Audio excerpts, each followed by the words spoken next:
Right. ನಿನ್ನೆ ನಾವು ಭಾಗ 1 ಮತ್ತು ಭಾಗ 2 ಬಗ್ಗೆ ಚರ್ಚೆಯನ್ನು ಮಾಡಿದ್ದೀವಿ. ಹಾಗಾಗಿ ಈಗ ಇದರ ಮುಂದುವರೆದ ಭಾಗ ಏನು ಅಂತಂದ್ರೆ ಫಂಡಮೆಂಟಲ್ ರೈಟ್ಸ್ ಅಂತ ಹೇಳಿ, ಭಾರತದ ಸಂವಿಧಾನದಲ್ಲಿ ಮೂಲಭೂತ ಹಕ್ಕುಗಳು ಬಹಳ ವಿಶೇಷವಾಗಿರುವಂತಹ ಒಂದು ಅಧ್ಯಾಯ ಅಂತ ತಿಳ್ಕೊಂಡು ನಾವು ಕರೀತೀವಿ. ಬಹುತೇಕ ಇಡೀ ಸಂವಿಧಾನವನ್ನ ಅವಲೋಕನ ಮಾಡ್ಕೊಂಡಾಗ ಇಲ್ಲಿ ತನಕ ಸುಮಾರು 200 ಕ್ವಶನ್ಗಳನ್ನ ಕೇಳಿರುವಂತದ್ದು ಯಾವ ಚಾಪ್ಟರ್ ಮ್ಯಾಗ ಅಂತಂದ್ರೆ ಮೂಲಭೂತ ಹಕ್ಕುಗಳು. 200 ಕ್ವಶನ್ಗಳು. ಹಂಗಾಗಿ ಬಹಳ ಸಂವಿಧಾನದೊಳಗೆ ಫೋಕಸ್ ಮಾಡ್ಬೇಕಾಗಿರುವಂತದ್ದು ಪ್ರತಿ ಎಕ್ಸಾಮ್, ಯಾವುದೇ ಎಕ್ಸಾಮ್ ತಗೊಳ್ರಿ ನೀವು, DC ಹಿಡ್ಕೊಂಡು PC ತನಕ ಯಾವುದೇ ಎಕ್ಸಾಮ್ ತಗೊಳ್ರಿ, ಅಲ್ಲಿ ಫೋಕಸ್ ಏನ್ ಮಾಡ್ತಾನ ಅಂತಂದ್ರೆ ಮೂಲಭೂತ ಹಕ್ಕುಗಳ ಮೇಲೆ ಕೇಳ್ತಾನೆ. ಹಾಗಾಗಿ ನೀವು ಈ ಮೂಲಭೂತ ಹಕ್ಕುಗಳ ಬಗ್ಗೆ ಕಾನ್ಸೆಪ್ಟ್ ಜೊತೆಗೆ ಇದು ಏನ್ ಹೇಳ್ತದ ಅನ್ನೋದ್ರ ಬಗ್ಗೆ ಕ್ಲಿಯರ್ ಆಗಿ ತಿಳ್ಕೊಂಡ್ರಿ ಅಂತಂದ್ರ, ಇನ್ಕ್ಲೂಡಿಂಗ್ ಸೈನ್ಸ್, ನೀವು ಯಾವುದೇ ಸಂದರ್ಭದಾಗ ಈ ಕ್ವಶನ್ ಮ್ಯಾಗ ಅಥವಾ ಈ ಚಾಪ್ಟರ್ ಮ್ಯಾಗ ಏನಾದ್ರೂ 9 ಕ್ವಶನ್ ಅಂತಂದ್ರೆ ಎಲ್ಲಿನೂ ಕೂಡ ಮರೆಯುವಂಗಿಲ್ಲ. ಹಾಗಾಗಿ ಇವತ್ತಿನ ದಿವಸ ಏನ್ ನೋಡೋಣ ಅಂತಂದ್ರ ಮೂಲಭೂತ ಹಕ್ಕುಗಳ ಬಗ್ಗೆ ಚರ್ಚೆಯನ್ನ ಮಾಡೋಣ. ಈಗಾಗಲೇ ಇದ್ರ ಬಗ್ಗೆ ನಿಮಗೆ ಮಿನಿಮಮ್ ನಾಲೆಜ್ ಇದ್ದಿರ್ತದ. ಯಾಕಂತಂದ್ರೆ ನಾವು ಹೈಸ್ಕೂಲ್ ಹಿಡ್ಕೊಂಡು ಡಿಗ್ರಿ ತನಕ ಅಪ್ ಟು PG ಮತ್ತು BEd ದಾಗೂ ಕೂಡ ರಿಲೇಟೆಡ್ ಆಗಿರುವಂತಹ ಈ ಸಬ್ಜೆಕ್ಟ್ ಅನ್ನ ಅಧ್ಯಯನ ಮಾಡಿರ್ತೀವಿ. ಹಾಗಾದ್ರ ಇಲ್ಲಿ ಭಾರತ ಸಂವಿಧಾನದೊಳಗೆ ಮೂಲಭೂತ ಹಕ್ಕುಗಳ ವಿಶೇಷತೆ ಏನು ಅಂತಂದ್ರ, ಇಡೀ ಜಗತ್ತಿನೊಳಗೆ ಭಾರತ ಸಂವಿಧಾನ ಜನಪ್ರಿಯವಾಗಲು ಮೂಲ ಕಾರಣ ಏನು ಅಂತಂದ್ರೆ ಮೂಲಭೂತ ಹಕ್ಕುಗಳು.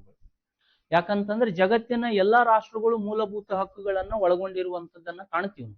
ಹಾಗಾದ್ರೆ ಭಾರತ ದೇಶದಲ್ಲಿ ಏನು ವಿಶೇಷತೆ ಸರ್ ಅಂತಂದ್ರ, ಭಾರತ ದೇಶದಲ್ಲಿರುವಂತ ಮೂಲಭೂತ ಹಕ್ಕುಗಳ ಒಳಗ ಒಂದು ಮೂಲಭೂತ ಹಕ್ಕು ಏನದ ಅಂತಂದ್ರೆ ಸಂವಿಧಾನಾತ್ಮಕ ಪರಿಹಾರದ ಹಕ್ಕು ಅಂತ ಕರಿತೀವಿ. ಅಂದ್ರ ಮೇಲಿನ 5 ಮೂಲಭೂತ ಹಕ್ಕುಗಳಿಗೆ ಏನಾದ್ರೂ ಚ್ಯುತಿ ಬಂತು, ಏನಾದ್ರೂ ಧಕ್ಕೆ ಆಯ್ತು ಅಂತಂದ್ರ ಸಪ್ರೇಟ್ ಒಂದ್ ಹಕ್ಕು ನಮಗೆ ಎದಕ್ಕೆ ಇಟ್ಟಾರ ಅಂತಂದ್ರ ಆ ಹಕ್ಕುಗಳಿಗೆ ನ್ಯಾಯ ಕೊಡೋ ಸಲುವಾಗಿ ಒಂದು ಫಂಡಮೆಂಟಲ್ ರೈಟ್. ಆ ಒಂದು ಉದ್ದೇಶಗೋಸ್ಕರ ಇಡೀ ಜಗತ್ತಿನೊಳಗ ಮೂಲಭೂತ ಹಕ್ಕುಗಳು ಜಗತ್ತಿನಲ್ಲಿ ಭಾರತದಲ್ಲಿ ಜನಪ್ರಿಯವಾಗಿರುವಂತ ಮೂಲಭೂತ ಹಕ್ಕುಗಳು ಅಂತ ತಿಳ್ಕೊಂಡು ನಾವು ಕರಿತೀವಿ.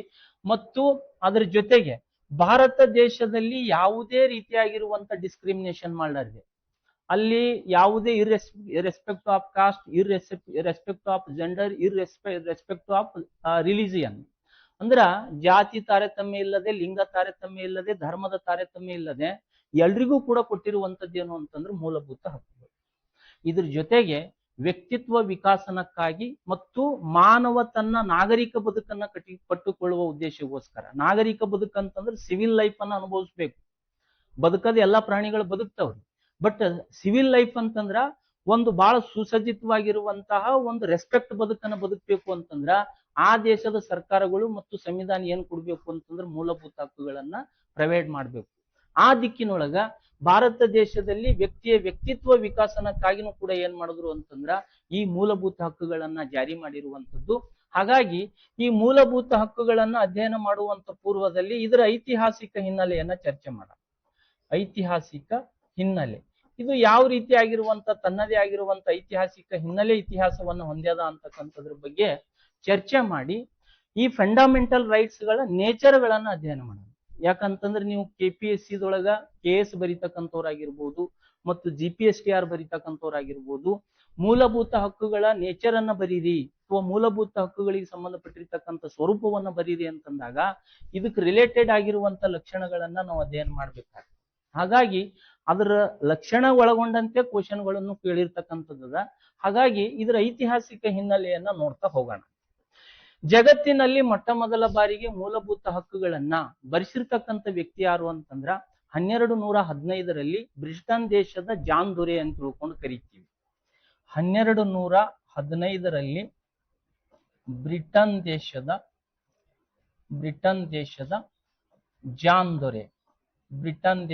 ಜಾನ್ ದೊರೆ, ಈತ ಏನ್ ಮಾಡ್ತಾನ ಅಂತಂದ್ರ 1215ರಲ್ಲಿ ಬ್ರಿಟನ್ ದೇಶದ ಎಲ್ಲಾ ಜನರಿಗೆ ಹಕ್ಕುಗಳನ್ನ ಕೊಡಿಸ್ಬೇಕು, ಮೂಲಭೂತ ಹಕ್ಕುಗಳನ್ನ ಅವ್ರಿಗೆಲ್ರಿಗೂ ಕೂಡ ಜಾರಿ ಮಾಡ್ಬೇಕು ಅನ್ನೋ ಉದ್ದೇಶವನ್ನ ಇಟ್ಟುಕೊಂಡು ಒಂದು ಮ್ಯಾಗ್ನಾ ಕಾರ್ಟ್ ಅಂತಕ್ಕಂಥ ಬರಹವನ್ನ ಬರೆಸ್ತಾನೆ. ಮ್ಯಾಗ್ನಾ ಕಾರ್ಟ್ ಅಂತ ಕರಿತೀವಿ. ಆ ಮ್ಯಾಗ್ನಾ ಕಾರ್ಟ್ ಬರಹಗಳನ್ನೇ ಅಲ್ಲಿನ ಜನರಿಗೆ ಏನ್ ಸಿಕ್ಕು ಅಂತಂದ್ರ ಅವಕಾಶಗಳನ್ನ ಸಿಕ್ಕು ಮತ್ತು ಕೆಲವೊಂದು ಅಪರ್ಚುನಿಟಿಗಳನ್ನ ಕ್ರಿಯೇಟ್ ಮಾಡ್ತು. ಹಾಗಾಗಿ 1215ರಲ್ಲಿ ಬ್ರಿಟನ್ ದೇಶದ ಜಾನ್ ದೊರೆ ಹೊರಡಿಸಿರ್ತಕ್ಕಂತಹ ಮೂಲಭೂತ ಹಕ್ಕುಗಳಿಗೆ ಸಂಬಂಧಪಟ್ಟಂತ ಲಿಖಿತ ಆಧಾರ ನಮಗೆ ಎಲ್ಲಿ ಸಿಕ್ತು ಅಂತಂದ್ರೆ ಬ್ರಿಟನ್ ದೇಶದಾಗ. ಹಾಗಾಗಿ ಆ ಮೂಲಭೂತ ಹಕ್ಕುಗಳ ಸನ್ನದಿಗೆ ಏನಂತ ಕರಿತೀವಿ ಅಂತಂದ್ರೆ ಮ್ಯಾಗ್ನಾ ಕಾರ್ಟ ಅಂತ ತಿಳ್ಕೊಂಡು ಕರಿತೀವಿ. ಇನ್ನೊಂದ್ಸಲ ಹೇಳ್ತೀವಿ, 1215ರಲ್ಲಿ ಬ್ರಿಟನ್ ದೇಶದ ಜಾನ್ ದೊರೆ ಆ ದೇಶದ ಜನರಿಗೆ ಏನ್ ಮಾಡ್ದ ಅಂತಂದ್ರೆ ಮೂಲಭೂತ ಹಕ್ಕುಗಳನ್ನ ಬರೆಸ್ದ. ಜಗತ್ತಿನಲ್ಲಿ ಮೊಟ್ಟ ಮೊದಲ ಬಾರಿಗೆ ಮೂಲಭೂತ ಹಕ್ಕುಗಳಿಗೆ ರಿಲೇಟೆಡ್ ಆಗಿರುವಂತಹ ಆಧಾರ ಸಿಕ್ಕದ್ದು ಎಲ್ಲಿ ಅಂತಂದ್ರೆ ಅದು ಬ್ರಿಟನ್ ದೇಶದೊಳಗ. ಅದಕ್ಕೆ ಏನಂತ ಕರಿತೀವಿ ಅಂತಂದ್ರೆ ಮ್ಯಾಗ್ನಾ ಕಾರ್ಟ ಅಂತ ತಿಳ್ಕೊಂಡು ಕರಿತೀವಿ. ಹಾಗಾಗಿ ಬ್ರಿಟನ್ ದೇಶದಲ್ಲಿ ಮೂಲಭೂತ ಹಕ್ಕುಗಳಿಗೆ ಏನೆಂದು ಕರೆಯುತ್ತಾರೆ ಅಂತಂದ್ರೆ ಮ್ಯಾಗ್ನಾ ಕಾರ್ಟ ಅಂತ ತಿಳ್ಕೊಂಡು ಕರೀತಾರೆ. ಹಾಗಾದ್ರೆ ಭಾರತ ದೇಶದಲ್ಲಿ ಮೂಲಭೂತ ಹಕ್ಕುಗಳಿಗೆ ಏನಂತ ಕರಿತೀವಿ ಅಂತಂದ್ರೆ ಮ್ಯಾಗ್ನಾ ಕಾರ್ಟ ಅಂತೆ ಕರೀತಾರೆ. ಮ್ಯಾಗ್ನಾ ಕಾರ್ಟ ಅಂತೆ ಕರೀತಾರೆ. ಇಂಡಿಯಾದಾಗನು ಕೂಡ ಅದೇ ಕರೀತಾರೆ. ಸಂವಿಧಾನದ ಮ್ಯಾಗ್ನಾ ಕಾರ್ಟ ಅಂತ ತಿಳ್ಕೊಂಡು ಎದಕ್ಕೆ ಕರಿತೀವಿ ಅಂತಂದ್ರೆ ಮೂಲಭೂತ ಹಕ್ಕುಗಳಿಗೆ ಕರಿತೀವಿ. ಹಾಗಾದ್ರೆ ಇಲ್ಲಿ ಅಮೆರಿಕ ದೇಶವನ್ನ ತಗೊಂಡಿವಿ ಅಂತಂದ್ರ ಅಮೆರಿಕ ದೇಶದಲ್ಲಿ ಮೂಲಭೂತ ಹಕ್ಕುಗಳಿಗೆ ಏನಂತ ಕರಿತೀವಿ ಅಂತಂದ್ರೆ ಬಿಲ್ ಆಫ್ ರೈಟ್ಸ್ ಅಂತ ತಿಳ್ಕೊಂಡು ಕರಿತೀವಿ. ಬಿಲ್ ಆಫ್ ರೈಟ್ಸ್ ಅಮೆರಿಕ ದೇಶ. ಅಮೆರಿಕ ದೇಶದಲ್ಲಿ ಬಿಲ್ ಆಫ್ ರೈಟ್ಸ್ ಅಂತ ಕರೆದ್ರು, ಇಂಡಿಯಾದ ಒಳಗ ಮ್ಯಾಗ್ನಾ ಕಾರ್ಟ್ ಅಂತ ಕರೆದ್ರು, ಅಲ್ಲಿ ಬ್ರಿಟನ್ ದೇಶದೊಳಗೂ ಕೂಡ ಮ್ಯಾಗ್ನಾ ಕಾರ್ಟ್ ಅಂತ ತಿಳ್ಕೊಂಡು ಕರೆದ್ರು. ಹಾಗಾದ್ರೆ ಜಗತ್ತಿನಲ್ಲಿ ಮೊದಲ ಬಾರಿಗೆ ಬರೆಸಿರ್ತಕ್ಕಂಥ ವ್ಯಕ್ತಿ ಯಾರು ಅಂತಂದ್ರ ಬ್ರಿಟನ್ ದೇಶದ ಜಾನ್ ದೊರೆ ಅಂತ ತಿಳ್ಕೊಂಡು ಕರಿತೀವಿ. ಹಾಗಾದ್ರೆ ಭಾರತ ದೇಶದಲ್ಲಿ ಮೂಲಭೂತ ಹಕ್ಕುಗಳನ್ನ ಯಾವ ದೇಶದ ಮಾಡೆಲ್ ಆಗಿ ನಾವು ತಗೊಂಡಿವಿ ಅಂತಂದ್ರೆ ಅಮೆರಿಕ ದೇಶ. ಅಮೆರಿಕ ದೇಶದ ಮಾಡೆಲ್ ಆಗಿ ತಗೊಂಡಿವಿ. ಅಮೆರಿಕ ದೇಶದಿಂದ ಎರವಲು ಪಡೆದುಕೊಂಡಿದ್ದೇವೆ. ಹಾಗಾದ್ರೆ ಇಲ್ಲಿ ಬ್ರಿಟನ್ ದೇಶದಾಗ ಮ್ಯಾಗ್ನಾ ಕಾರ್ಟ, ಇಂಡಿಯಾದೊಳಗೂ ಮ್ಯಾಗ್ನಾ ಕಾರ್ಟ ಮತ್ತು ಅಮೆರಿಕದಾಗ ಬಿಲ್ ಆಫ್ ರೈಟ್ಸ್ ಅಂತ ತಿಳ್ಕೊಂಡು ಕರೆದ್ರು. ಇದನ್ನು ಮುಂದುವರೆದು ನೋಡಿದ್ಯಾ ಆದ್ರ ಮೂಲಭೂತ ಹಕ್ಕುಗಳಿಗೆ ಸಂಬಂಧಪಟ್ಟಂತೆ ಸಂವಿಧಾನದಲ್ಲಿ ಮೂಲಭೂತ ಹಕ್ಕುಗಳ ರಚನಾ ಸಮಿತಿ ಅಂತಿತ್ತು. ಮೂಲಭೂತ ಹಕ್ಕುಗಳ ರಚನಾ ಸಮಿತಿ. ಈ ಮೂಲಭೂತ ಹಕ್ಕುಗಳ ರಚನಾ ಸಮಿತಿಯ ಅಧ್ಯಕ್ಷರಾಗಿ ಆಯ್ಕೆಯಾಗಿರ್ತಕ್ಕಂಥ ವ್ಯಕ್ತಿ ಯಾರು ಅಂತಂದ್ರ ಸರ್ದಾರ್ ವಲ್ಲಭಾಯಿ ಪಟೇಲ್. ಮೂಲಭೂತ ಹಕ್ಕುಗಳ ರಚನಾ ಸಮಿತಿಯ ಪ್ರೆಸಿಡೆಂಟ್ ಆಗಿ ಕೆಲಸ ಮಾಡಿರುವಂತ ವ್ಯಕ್ತಿ ಯಾರು ಅಂತಂದ್ರ ಸರ್ದಾರ್ ವಲ್ಲಭಾಯಿ ಪಟೇಲ್. ಇಲ್ಲಿ ಮೂಲಭೂತ ಹಕ್ಕುಗಳ ರಚನಾ ಸಮಿತಿಯ ಉಪಾಧ್ಯಕ್ಷರಾಗಿ ಕೆಲಸ ಮಾಡಿರ್ತಕ್ಕಂಥವ್ರು ಆಚಾರ್ಯ ಕೃಪಲಾನಿ. ಇವ್ರೇನು ಅಂತಂದ್ರೆ ಮೂಲಭೂತ ಹಕ್ಕುಗಳ ರಚನಾ ಸಮಿತಿಯ ಉಪಾಧ್ಯಕ್ಷರಾಗಿ ಕೆಲಸವನ್ನ ಮಾಡ್ತಾರೆ. ನೋಡ್ರಿ, ಭಾರತ ದೇಶದ ಸಂವಿಧಾನದ ರಚನಾ ಸಭೆಯ ಶಾಶ್ವತ ಅಧ್ಯಕ್ಷರಾಗಿರುವಂತಹ ಡಾಕ್ಟರ್ ರಾಜೇಂದ್ರ ಪ್ರಸಾದ್ ಅವರು ಪ್ಲಸ್ ಕರಡು ಸಮಿತಿಯ ಅಧ್ಯಕ್ಷರಾಗಿರ್ತಕ್ಕಂಥ ಡಾಕ್ಟರ್ ಬಿ ಆರ್ ಅಂಬೇಡ್ಕರ್ ಅವರು ಕೂಡ್ಕೊಂಡು ಏನ್ ಮಾಡ್ತಾರ ಅಂತಂದ್ರ ಈ ಹಿಂದೆ ವಿಶ್ವಸಂಸ್ಥೆ ಒಂದು ಘೋಷಣೆಯನ್ನ ಮಾಡಿರ್ತದೆ. ಏನು ಘೋಷಣೆ ಮಾಡಿರ್ತದ ಅಂತಂದ್ರ 1948 ಡಿಸೆಂಬರ್ 10ನೇ ತಾರೀಕು ಎರಡನೇ ಮಹಾಯುದ್ಧ ಮುಗಿದ ತಕ್ಷಣದೊಳಗ ಇಡೀ ವಿಶ್ವಕ್ಕೆ ಒಂದು ಸಂದೇಶವನ್ನ ಕೊಡ್ತದೆ ವಿಶ್ವಸಂಸ್ಥೆ. ಏನಂತ? ಸ್ವತಂತ್ರಗೊಂಡಿರುವಂತಹ ಎಲ್ಲಾ ದೇಶದ ಸರ್ಕಾರಗಳು ಆ ದೇಶದ ಜನರಿಗೆ ಏನ್ ಮಾಡ್ಬೇಕು ಅಂತಂದ್ರ ಮೂಲಭೂತ ಹಕ್ಕುಗಳನ್ನ ಜಾರಿ ಮಾಡ್ರಿ, ಮಾನವ ಹಕ್ಕುಗಳನ್ನ ಘೋಷಣೆ ಮಾಡ್ತಾರೆ. ಮಾನವ ಹಕ್ಕುಗಳನ್ನ ಘೋಷಣೆ ಮಾಡೋದು ಯಾವಾಗ ಅಂತಂದ್ರೆ ಡಿಸೆಂಬರ್ 10ನೇ ತಾರೀಕು 1948. ಈ ಒಂದು ಆದೇಶದ ಮೇರೆಗೆ ಈ ಮಾನವ ಹಕ್ಕುಗಳಿಂದ ಪ್ರೇರಿತಗೊಂಡಿರುವಂತಹ ಈ ರಾಜೇಂದ್ರ ಪ್ರಸಾದ್ ಅವರು ಮತ್ತು ಡಾಕ್ಟರ್ ಬಿ ಆರ್ ಅಂಬೇಡ್ಕರ್ ಅವರು ಸೇರ್ಕೊಂಡು ಈ ದೇಶದಲ್ಲಿ ಸಂವಿಧಾನದಲ್ಲಿ ಏನ್ ಮಾಡ್ತಾರ ಅಂತಂದ್ರೆ ಮೂಲಭೂತ ಹಕ್ಕುಗಳನ್ನ ಸೇರ್ಪಡೆ ಮಾಡ್ತಾರೆ.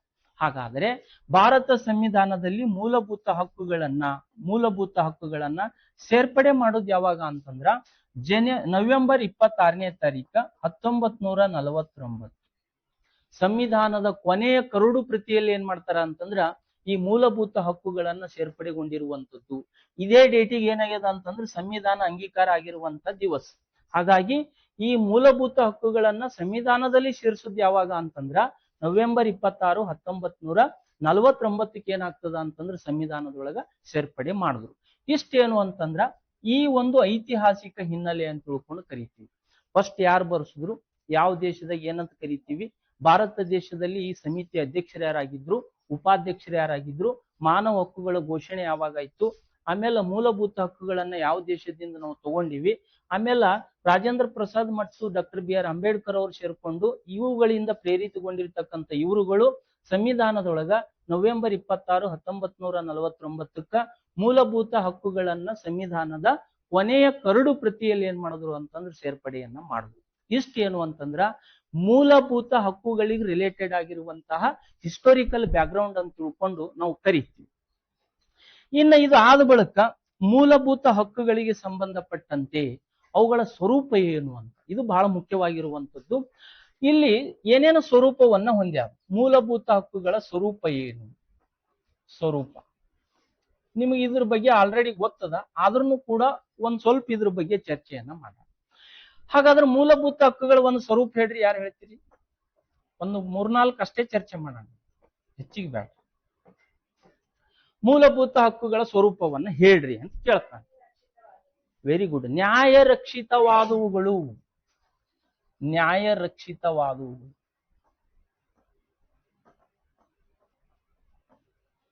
ಭಾರತ ಸಂವಿಧಾನದಲ್ಲಿ ಮೂಲಭೂತ ಹಕ್ಕುಗಳ ಮೊದಲ ಲಕ್ಷಣ ಏನು ಅಂತಂದ್ರೆ ಇವುಗಳಿಗೆ ನ್ಯಾಯಾಂಗದ ರಕ್ಷಣೆ ಇದೆ. ಯಾವುಗಳಿಗೆ ನ್ಯಾಯಾಂಗದ ರಕ್ಷಣೆ ಇದೆ? ಮೂಲಭೂತ ಹಕ್ಕುಗಳಿಗೆ ನ್ಯಾಯಾಂಗದ ರಕ್ಷಣೆಯನ್ನ ನೀಡಲಾಗಿದೆ. ಅಂದ್ರೆ ಹ್ಯಾಂಗ್ ನೀಡಲಾಗಿದೆ ಅಂತಂದ್ರ ಭಾರತ ದೇಶದಲ್ಲಿ ಸಂವಿಧಾನದ 32ನೇ ಆರ್ಟಿಕಲ್ ಪ್ರಕಾರ ಸುಪ್ರೀಂ ಕೋರ್ಟ್ ಏನ್ ಮಾಡ್ತದ ಅಂತಂದ್ರ ಈ ಮೂಲಭೂತ ಹಕ್ಕುಗಳ ರಕ್ಷಣೆಯನ್ನ ಮಾಡ್ತದೆ. ಸುಪ್ರೀಂ ಕೋರ್ಟ್, SC ಅಂತಂದ್ರ ಸುಪ್ರೀಂ ಕೋರ್ಟ್. ಪ್ಲಸ್ ಈ ಮೂಲಭೂತ ಹಕ್ಕುಗಳ ರಕ್ಷಣೆ ಜವಾಬ್ದಾರಿ ಇನ್ನೊಂದು ಕೋರ್ಟಿಗೆ ಕೊಟ್ರ ಅದು ಯಾವುದು ಅಂತಂದ್ರ ಹೈಕೋರ್ಟ್. 226ನೇ ಆರ್ಟಿಕಲ್ ಪ್ರಕಾರ ಈ ದೇಶದಲ್ಲಿ ಮೂಲಭೂತ ಹಕ್ಕುಗಳ ಜೊತೆಗೆ ಇತರ ಹಕ್ಕುಗಳಿಗೆ ಪ್ರೊಟೆಕ್ಷನ್ ಮಾಡ್ತಕ್ಕಂತಹ ಅಧಿಕಾರಿ ಯಾರಿಗದ ಅಂತಂದ್ರ ಹೈಕೋರ್ಟಿಗೆದ. ಬರೀ ಮೂಲಭೂತ ಹಕ್ಕುಗಳಿಗೆ ರಕ್ಷಣೆ ಕೊಡ್ತಕ್ಕಂಥ ಜವಾಬ್ದಾರಿ ಯಾರಿಗದ ಅಂತಂದ್ರ ಸುಪ್ರೀಂ ಕೋರ್ಟ್. ಈ ರೀತಿಯಾಗಿ ಏನ್ ಮಾಡ್ಯಾರ ಅಂತಂದ್ರ ಭಾರತ ಸಂವಿಧಾನದಲ್ಲಿ ಮೂಲಭೂತ ಹಕ್ಕುಗಳು ರಕ್ಷಣೆಗೆ ಒಳಪಟ್ಟಿರುವಂತ ಹಕ್ಕುಗಳು ಅಂತ ತಿಳ್ಕೊಂಡು ನಾವು ಕರಿತೀವಿ. ಇನ್ನು ಮುಂದುವರೆದು ಏನು ಅಂತಂದ್ರ ವಿಸ್ತಾರವಾಗಿರುವ ವಿವರಣೆಯನ್ನ ಹೊಂದಿದೆ, ಲಿಖಿತ ರೂಪದಲ್ಲಿ ಹೊಂದಿದೆ. ನಮ್ಮಲ್ಲಿ ಲಿಖಿತ ರೂಪದಲ್ಲೇ ಕಾನ್ಸ್ಟಿಟ್ಯೂಷನ್ದಾಗ ಫಂಡಮೆಂಟಲ್ ರೈಟ್ ಅವ. ಹಾಗಾದ್ರ ಇಲ್ಲಿ ವಿಸ್ತಾರವಾಗಿರುವಂತ ವಿವರಣೆ ಅಂತಂದ್ರೆ ಪರ್ಟಿಕ್ಯುಲರ್ ಏನದ ಅಂತಂದ್ರೆ 3rd ಪಾರ್ಟ್ ಅದ, ಭಾಗ 3ರಲ್ಲಿ ಹೇಳ್ತದೆ. ಎಲ್ಲಿದಿಂದ ಅಂತಂದ್ರೆ 12ರಿಂದ 35ನೇ ವಿಧಿಯವರೆಗೆ ಪರ್ಟಿಕ್ಯುಲರ್ ಒಂದು ಚಾಪ್ಟರ್ ಅದ ನಮ್ಮಲ್ಲಿ ಕಾನ್ಸ್ಟಿಟ್ಯೂಷನ್ದಾಗ. ಹಾಗಾಗಿ ಇದಕ್ಕೆ ಏನಂತ ಕರಿತೀವಿ? 2ನೇ ಸ್ವರೂಪ ಅಂತಂದ್ರ ವಿಸ್ತಾರವಾಗಿರುವಂತ ವಿವರಣೆ ಹೊಂದಿದೆ. ಇದಕ್ಕ ಸಮಾನತೆ ಹಕ್ಕಿನ ಬಗ್ಗೆ ಏನ್ ಹೇಳ್ತದೆ ಸಪರೇಟ್ ಅದ, ಸ್ವಾತಂತ್ರ್ಯದ ಹಕ್ಕಿನ ಬಗ್ಗೆ ಸಪರೇಟ್ ಅದ. ಈ ರೀತಿ ಪ್ರತಿಯೊಂದು ಹಕ್ಕುಗಳ ಬಗ್ಗೆ ಪ್ರತ್ಯೇಕವಾಗಿರುವಂತ ವಿವರಣೆಯನ್ನ 12ರಿಂದ 35ನೇ ಆರ್ಟಿಕಲ್ ವರೆಗೆ ಏನ್ ಮಾಡ್ತದ ಅಂತಂದ್ರ ಎಕ್ಸ್ಪ್ಲೇನೇಷನ್ ಅನ್ನ ಮಾಡ್ತದೆ. ಇದು ವಿಸ್ತಾರವಾಗಿರುವಂತ ವಿವರಣೆ. ಜೊತೆಗೆ ಇದು ಇಂಪಾರ್ಟೆಂಟ್, ಭಾರತೀಯರನ್ನ ಮತ್ತು ವಿದೇಶಿಯರನ್ನ ವಿಭಜಿಸುತ್ತದೆ. ಇದು ಬಹಳ ಇಂಪಾರ್ಟೆಂಟ್, ವಿಭಜಿಸುತ್ತದೆ. ಭಾರತೀಯರನ್ನ ಮತ್ತು ವಿದೇಶಿಯರನ್ನ ಡಿವೈಡ್ ಮಾಡ್ತಕ್ಕಂಥ ಸ್ವರೂಪ ಎಲ್ಲದ ಅಂತಂದ್ರೆ ಮೂಲಭೂತ ಹಕ್ಕುಗಳ. ಹೆಂಗ್ರಿ ಸರ್ ಅಂತ ಕೇಳಬಹುದು. ಇಲ್ಲಿ ಕೇವಲ ಭಾರತೀಯರಿಗೆ ಮಾತ್ರ ಕೊಟ್ಟಿರುವಂತ ಮೂಲಭೂತ ಹಕ್ಕುಗಳು ಅವ, ಭಾರತೀಯರನ್ನ ಒಳಗೊಂಡಂತೆ ವಿದೇಶಿಯರಿಗೆ ಕೊಟ್ಟಿರುವಂತ ಮೂಲಭೂತ ಹಕ್ಕುಗಳನ್ನು ಅವ. ಹಾಗಾಗಿ ಈ ಹಕ್ಕುಗಳ ಮುಖಾಂತರ ಇಂಡಿಯನ್ಸ್ ಗಳನ್ನ ಮತ್ತು ಫಾರಿನ್ಸ್ ಗಳನ್ನ ಏನ್ ಮಾಡ್ತದ ಅಂತಂದ್ರೆ ಡಿವೈಡೇಷನ್ ಮಾಡಿರುವಂತದ್ದು. ಹಾಗಾದ್ರೆ ಕೇವಲ ಭಾರತೀಯರಿಗೆ ಸಂಬಂಧಪಟ್ಟಂತ ಮೂಲಭೂತ ಹಕ್ಕುಗಳು ಯಾವುವು ಅಂತಂದ್ರ 15, 16, 19, 29, 30. ಇದು ಕೇವಲ ಭಾರತೀಯ ಪ್ರಜೆಗಳಿಗೆ, ಇಂಡಿಯನ್ ಸಿಟಿಜನ್ ಗಳಿಗೆ ಕೊಟ್ಟಿರ್ತಕ್ಕಂಥ ಮೂಲಭೂತ ಹಕ್ಕುಗಳು ಯಾವ ಅಂತ ಪ್ರಶ್ನೆ ಮಾಡಬಹುದು. ಅದು 15, 16, 19, 29, 30. ಅವು ಬಂದಾಗ ಹೇಳ್ತೀನಿ ನಾ ಯಾಕೆ ಇಂಡಿಯಾದವರಿಗೆ ಕೊಟ್ಟರು ಬೇರೆದವ್ರಿಗೆ ಕೊಟ್ಟಿಲ್ಲ ಅಂತ ಹೇಳಿ. ಇಲ್ಲಿ ಸಂಕ್ಷಿಪ್ತವಾಗಿ ಏನ್ ನೋಡೋಣ ಅಂತಂದ್ರೆ ಇದ್ರ ಸ್ವರೂಪವನ್ನ ನಾವು ಅರ್ಥ ಮಾಡ್ಕೊಳ್ಳೋಣ. ಇನ್ನು ಜೊತೆಗೆ ವಿದೇಶಿಯರಿಗೆ ಕೊಟ್ಟಿರ್ತಕ್ಕಂಥ ಮೂಲಭೂತ ಹಕ್ಕುಗಳು ಯಾವುವು? ವಿದೇಶಿಯರಿಗೆ ಅಂತಂದ್ರ ಈ 12ರಿಂದ 35ನೇ ವಿಧಿವರೆಗೆ ಏನವಲ್ಲ, ಇವುಗಳನ್ನ ಹೊರತುಪಡಿಸಿ ಉಳಿದಂತ ಎಲ್ಲಾ ಮೂಲಭೂತ ಹಕ್ಕುಗಳು ಭಾರತೀಯರನ್ನ ಒಳಗೊಂಡಂತೆ ವಿದೇಶಿಯರಿಗೂ ಕೂಡ ಅವು ಅನುಭವಿಸಬಹುದು, ಅವುಗಳನ್ನ ಅಪ್ಲೈ ಆಗ್ತದ ಅಂತ. ಹಾಗಾಗಿ ಕೇವಲ ಪರ್ಟಿಕ್ಯುಲರ್ ಆಗಿ ಭಾರತೀಯರಿಗೆ ಸಂಬಂಧಪಟ್ಟಂತ ಮೂಲಭೂತ ಹಕ್ಕುಗಳು 15, 16, 19, 29 ಮತ್ತು 30 ಇವು ಮೂಲಭೂತ ಹಕ್ಕುಗಳವಲ್ಲ, ಇವು ಕೇವಲ ಭಾರತೀಯರಿಗೆ ಸಂಬಂಧಪಟ್ಟಂತ ಮೂಲಭೂತ ಹಕ್ಕುಗಳು. ಇಷ್ಟು ಗೊತ್ತಿದ್ರು ಸಾಕು. ಇನ್ನು ಮುಂದುವರೆದು ಏನು ಅಂತಂದ್ರ ಪರಿಮಿತಿಯನ್ನು ಹೊಂದಿದೆ. ಪರಿಮಿತಿ ಅಂತಂದ್ರ ಇದಕ್ಕ ತನ್ನದೇ ಆಗಿರ್ತಕ್ಕಂಥ ಕೆಲವೊಂದು ನಿಯಂತ್ರಣಗಳಿವೆ ಅಂತ ತಿಳ್ಕೊಂಡು ನೋಡ್ಬೋದು. ಅದಕ್ಕ ಮೂಲಭೂತ ಹಕ್ಕುಗಳಿವೆ. ಹೆಂಗ್ರಿ ಸರ್ ಅಂತಂದ್ರ ಭಾರತ ದೇಶದ ಸಂವಿಧಾನಕ್ಕೆ ಅನುಗುಣವಾಗಿ ನಾವು ವಿದೇಶಿ ಶತ್ರು ರಾಷ್ಟ್ರಗಳಿಗೆ ಮೂಲಭೂತ ಹಕ್ಕುಗಳನ್ನ ಕೊಟ್ಟಿಲ್ಲ. ಭಾರತದ ಸಂವಿಧಾನಕ್ಕೆ ಅನುಸಾರವಾಗಿ ಪರಿಮಿತಿ ಅಂತಂದ್ರ ಈ ಮೂಲಭೂತ ಹಕ್ಕುಗಳಿಗೆ ನಿಯಂತ್ರಣ ಅದ, ಒಂದು ಪರಿಮಿತಿ ಅದ. ಅದು ನಾವು ವಿದೇಶಿಯ ಶತ್ರುಗಳಿಗೆ ನಾವು ಅವುಗಳನ್ನ ನೀಡಿಲ್ಲ, ಬಟ್ ವಿದೇಶಿಯರಿಗೆ ನೀಡಿದ್ವಿ. ಹಾಗಾದ್ರೆ ವಿದೇಶಿಯ ಶತ್ರುಗಳು ಯಾರು? ಉದಾಹರಣೆ ಹೇಳ್ರಿ, ಯಾರು ವಿದೇಶಿಯ ಶತ್ರು ರಾಷ್ಟ್ರ ಯಾವುದದ? ಯಾರಿಗೆ ನಾವು ವಿದೇಶಿ ಶತ್ರು ರಾಷ್ಟ್ರ ಅಂತ ಅಂತೀವಿ ಅಂತ ನನಗೆ ಗೊತ್ತಿತ್ತು. 100% ಇದೇ ಆನ್ಸರ್ ಬರ್ತದ ಅಂತ. ನಾವು ಬಹುತೇಕ ಕ್ಲಾಸ್ಗಳನ್ನ ಮಾಡಿದ್ರೆ ಒಂದು 5-6 ವರ್ಷ ಇತ್ತು, ಆನ್ಸರ್ ಇದೇ ಬರ್ತದ. ಯಾಕಂದ್ರೆ ನಮಗೆ ಹಂಗೆ ಕ್ರಿಯೇಟ್ ಮಾಡಿರೋ ವಾತಾವರಣ. ಇವತ್ತಿಗೂ ಭಾರತ ದೇಶದ ಸಂವಿಧಾನಕ್ಕೆ ಅನುಗುಣವಾಗಿ ಪ್ರಸ್ತುತ ಹೇಳಗತ್ತೀನಿ, ಕಾಲಘಟ್ಟಕ್ಕೆ ಅನುಗುಣವಾಗಿ ಶತ್ರು ರಾಷ್ಟ್ರ ಅಂತೇಳಿ ಕೆಲವೊಂದು ಬರ್ತೀವಿ ಓದ್ತೀವಿ. ಬಟ್ ಪ್ರಸ್ತುತ ಸಂದರ್ಭದೊಳಗೆ ಯಾವಾಗನೂ ಶತ್ರು ರಾಷ್ಟ್ರ ಇಲ್ಲ, ಯಾವಾಗನೂ ಇಲ್ಲ. ಇವ್ರ ಹರ ಅಂತ ಅನ್ರಿ ಅಂತ ಕಲಿಸ್ಯಾರ ನಮಗ ಅಷ್ಟೇ. ಬಟ್ ಸರ್ಕಾರ ಇವತ್ತಿಗೂ ಕೂಡ ಘೋಷಣೆ ಮಾಡಿಲ್ಲ. ಮಾಡ್ರಿ ಘೋಷಣೆ, ಯಾವ ಸರ್ಕಾರ ಮಾಡಿದ್ರೆ ಯಾವ ಸರ್ಕಾರನೂ ಮಾಡಿಲ್ಲ. ಯಾವಾಗ ಶತ್ರು ರಾಷ್ಟ್ರ ಅನ್ಕೋತೀವಿ ಗೊತ್ತೇನ್ರಿ? ಅವ್ರ ಜೊತೆ ನಾವು ಫಾರೆನ್ಸ್ ವ್ಯವಹಾರಗಳನ್ನ ಕಟ್ ಮಾಡ್ಕೋಬೇಕು, ವಿದೇಶಾಂಗ ವ್ಯವಹಾರಗಳನ್ನ ಕಟ್ ಮಾಡ್ಕೋಬೇಕು, ಅವ್ರ ಜೊತೆ ಯಾವುದೇ ಸಂಬಂಧಗಳನ್ನ ಇರಬಾರ್ದು. ಇದು ಸೆಂಟ್ರಲ್ ಗೌರ್ಮೆಂಟ್ ಅಥವಾ ಸಂಸತ್ ಏನ್ ಮಾಡ್ಬೇಕು ಅಂತಂದ್ರೆ ಡಿಕ್ಲೇರ್ ಮಾಡ್ಬೇಕು, ಮಾಡಿಲ್ಲ. ಬಟ್ ಕಾನ್ಸ್ಟಿಟ್ಯೂಷನ್ ಏನ್ ಹೇಳ್ತದ ಅಂತಂದ್ರ ವಿದೇಶಿ ಶತ್ರು ರಾಷ್ಟ್ರ ಅಂತ ಎದಕ್ ಕರಿತೀವಿ ಅಂತಂದ್ರ ಪ್ರಸ್ತುತವಾಗಿ ಯಾವ ದೇಶ ಭಾರತದೊಂದಿಗೆ ಯುದ್ಧದಲ್ಲಿ ನಿರತವಾಗಿರುತ್ತದೋ, ಪ್ರಸ್ತುತ ಪ್ರೆಸೆಂಟ್ ಇರ್ಬೇಕದು, ಯಾವ ದೇಶ ಭಾರತದ ಜೊತೆ ಒಂದು ಯುದ್ಧದಲ್ಲಿ ತಲ್ಲೀನವಾಗಿರುತ್ತದೋ ಆ ರಾಷ್ಟ್ರಕ್ಕೆ ಏನಂತ ಕರಿತೀವಿ ಅಂತಂದ್ರೆ ಶತ್ರು ರಾಷ್ಟ್ರ ಅಂತ ಹೇಳ್ಕೊಂಡು ಕರಿತೀವಿ. ಒಂದ್ ಕಾಲದಾಗ ಪಾಕಿಸ್ತಾನ ಜೊತೆ ಯುದ್ಧ ಮಾಡಿದೀವಿ, ಆ ಕಾಲಘಟ್ಟದ ಸಂದರ್ಭದಲ್ಲಿ ಅದು ನಮಗೆ ಶತ್ರು ರಾಷ್ಟ್ರ. ಒಂದ್ ಕಾಲದಾಗ ಚೀನಾ ಜೊತೆ ಯುದ್ಧ ಮಾಡಿದೀವಿ, ಆ ಕಾಲಘಟ್ಟದ ಸಂದರ್ಭದಲ್ಲಿ ಅದು ನಮಗೆ ಶತ್ರು ರಾಷ್ಟ್ರ. ಬಟ್ ಪ್ರೆಸೆಂಟ್ ಸಿಚುವೇಶನ್ ಒಳಗ ಭಾರತ ಸಂವಿಧಾನಕ್ಕೆ ಅನುಗುಣವಾಗಿ ನಮಗೆ ಯಾವುದು ವಿದೇಶಿ ಶತ್ರು ರಾಷ್ಟ್ರ ಇಲ್ಲ. ಹಾಗಾಗಿ ಇಲ್ಲಿ ಏನ್ ಹೇಳ್ತದ ಅಂತಂದ್ರ ಯಾವ ವಿದೇಶಿ ಶತ್ರು ರಾಷ್ಟ್ರ ಇರ್ತದಲ್ಲ ಅವುಗಳಿಗೆ ಏನ್ ಕೊಡಬಾರ್ದು ಅಂತಂದ್ರೆ ಫಂಡಮೆಂಟಲ್ ರೈಟ್ಸ್ ಗಳನ್ನ ಜಾರಿ ಮಾಡಬಾರ್ದು. ಅದ್ರ ಸಲುವಾಗಿ ಇದ್ರ ಲಕ್ಷಣ ಏನ್ ಹೇಳ್ತೀವಿ ಅಂತಂದ್ರ ಪರಿಮಿತಿಯಾಗಿರುವಂತ ಒಂದು ವ್ಯವಸ್ಥೆಯನ್ನ ಈ ಮೂಲಭೂತ ಹಕ್ಕುಗಳು ಒಳಗೊಂಡಿರುವಂತದ್ದು ಅಂತ ತಿಳ್ಕೊಂಡು ನೋಡ್ತೀವಿ. ಇನ್ನು ಜೊತೆಗೆ ಇದು ಅಲ್ಲದೆ ಏನ್ ಹೊಂದ್ಯದ ಅಂತಂದ್ರೆ ತಿದ್ದುಪಡಿಯನ್ನ ಮಾಡಬಹುದು. ತಿದ್ದುಪಡಿಯನ್ನು ಮಾಡಬಹುದು. ತಿದ್ದುಪಡಿ ಮಾಡಬಹುದ್ರಿ ಮೂಲಭೂತ ಹಕ್ಕುಗಳು? ಮಾಡಬಹುದ್ರಿ? ಮಾಡಬಹುದು. ಈಗಾಗಲೇ ನಮಗ್ ಉದಾಹರಣೆ ಗೊತ್ತದ. ಯಾವ ಹಕ್ಕು ತಿದ್ದುಪಡಿ ಮಾಡಿವ್ರಿ? ಆಸ್ತಿ ಹಕ್ಕನ್ನ ತಿದ್ದುಪಡಿ ಮಾಡಲಾಗಿದೆ. ಆಸ್ತಿ ಹಕ್ಕು ಯಾವಾಗ ತಿದ್ದುಪಡಿ ಮಾಡಿವ್ರಿ? 1978ಕ್ಕ 44 ಅಮೆಂಡ್ಮೆಂಟ್ ಪ್ರಕಾರ ಏನ್ ಮಾಡಿವಿ ಅಂತಂದ್ರೆ ತಿದ್ದುಪಡಿ ಮಾಡಿ. ಯಾವ ಆರ್ಟಿಕಲ್ ಹೇಳ್ತಿತ್ತು? ಆರ್ಟಿಕಲ್ 31 ಹೇಳ್ತಿತ್ತು. ಮೂಲಭೂತ ಹಕ್ಕುಗಳ ಪಟ್ಟಿಯಿಂದ ಮಾತ್ರ ರಿಮೂವ್ ಮಾಡಿವಿ ಅದಕ್ಕೆ. ಬಟ್ ಅದನ್ನ ಕಾನೂನಾತ್ಮಕ ಹಕ್ಕನ್ನಾಗಿ ಮಾಡಲಾಗಿದೆ. ಪ್ರೆಸೆಂಟ್ ಅದು ಏನದ ಅಂತಂದ್ರೆ ಒಂದು ಕಾನೂನನ್ನಾಗಿ ನಾವು ಸೇರ್ಪಡೆ ಮಾಡ್ಕೊಂಡಿವಿ. ಈ ಪ್ರೆಸೆಂಟ್ ಎಲ್ಲದು ಅಂತಂದ್ರ 12ನೇ ಭಾಗದೊಳಗ 300A ಆರ್ಟಿಕಲ್ ಏನ್ ಹೇಳ್ತದ ಅಂತಂದ್ರ ಆಸ್ತಿ ಗಳಿಸುವ ಸ್ವಾತಂತ್ರ್ಯ. ಅಂದ್ರೆ ನಾವು ಆಸ್ತಿ ಮಾಡ್ಬೋದು, ಬಟ್ ಕಾನೂನಿನ ಚೌಕಟ್ಟದಾಗ ಮಾಡ್ರಿ ಅಂತ. ಎಷ್ಟೋ ಆಸ್ತಿ ಮಾಡ್ಬೋದು, ಬಟ್ ಅದನ್ನ ಕಾನೂನಿನ ಚೌಕಟ್ಟಿನಾಗ ಮಾಡಿದ್ರ ಅದಕ್ಕೆ ಯಾವುದೇ ರೀತಿಯಾಗಿರುವಂತ ಅಭ್ಯಂತರ ಇಲ್ಲ ಅಂತ ತಿಳ್ಕೊಂಡು ನಾವು ನೋಡ್ಬೋದು. ಹಾಗಾಗಿ ತಿದ್ದುಪಡಿಗೂ ಕೂಡ ಈ ಮೂಲಭೂತ ಹಕ್ಕುಗಳಿಗೆ ಏನದ ಅಂತಂದ್ರ ಅವಕಾಶವನ್ನ ಕಲ್ಪಿಸಲಾಗಿದೆ ಅಂತ ತಿಳ್ಕೊಂಡು ನೋಡ್ತೀವಿ. ಮತ್ತು ಅಮಾನತುಗೊಳಿಸಬಹುದು. ಅಮಾನತುಗೊಳಿಸಬಹುದು, ಇದು ಬಹಳ ಇಂಪಾರ್ಟೆಂಟ್. ಅಂದ್ರೆ ಮೂಲಭೂತ ಹಕ್ಕುಗಳು ಕೆಲವೊಂದು ಸಂದರ್ಭದಲ್ಲಿ ರದ್ದುಪಡಿಸುವ ಅಧಿಕಾರವಿದೆ ಮತ್ತು ಅಮಾನತಿನಲ್ಲಿಡುವಂತಹ ಅಧಿಕಾರನೂ ಕೂಡ ಈ ದೇಶದ ಸಂವಿಧಾನ ಹೇಳಿರುವಂಥದ್ದು. ಹಾಗಾದ್ರೆ ಯಾವ ಸಂದರ್ಭದಲ್ಲಿ ಮೂಲಭೂತ ಹಕ್ಕುಗಳನ್ನ ನಾವು ಅಮಾನತುಗೊಳಿಸುತ್ತೇವೆ? ಎಮರ್ಜೆನ್ಸಿ ಸಂದರ್ಭದಲ್ಲಿ, ಅಂದ್ರೆ ತುರ್ತು ಪರಿಸ್ಥಿತಿ ಸಂದರ್ಭದಲ್ಲಿ. ಹಾಗಾದ್ರೆ ಯಾವ ತುರ್ತು ಪರಿಸ್ಥಿತಿ ಅಂತ ಕೇಳ್ತಾರೆ? 3 ತುರ್ತು ಪರಿಸ್ಥಿತಿವ ನಮ್ಮಲ್ಲಿ. ಸ್ಟೇಟ್ ಎಮರ್ಜೆನ್ಸಿ, ಆಮೇಲೆ ನ್ಯಾಷನಲ್ ಎಮರ್ಜೆನ್ಸಿ, ಆಮೇಲೆ ಎಕನಾಮಿಕ್ ಎಮರ್ಜೆನ್ಸಿ ಅಂತೇಳಿ. ಅಂದ್ರೆ ಏನು? ರಾಷ್ಟ್ರೀಯ ತುರ್ತು ಪರಿಸ್ಥಿತಿ, ರಾಜ್ಯ ತುರ್ತು ಪರಿಸ್ಥಿತಿ ಮತ್ತು ಆರ್ಥಿಕ ತುರ್ತು ಪರಿಸ್ಥಿತಿ ಅಥವಾ ಹಣಕಾಸಿನ ತುರ್ತು ಪರಿಸ್ಥಿತಿ ಅಂತ ತಿಳ್ಕೊಂಡು ಕರಿತೀವಿ.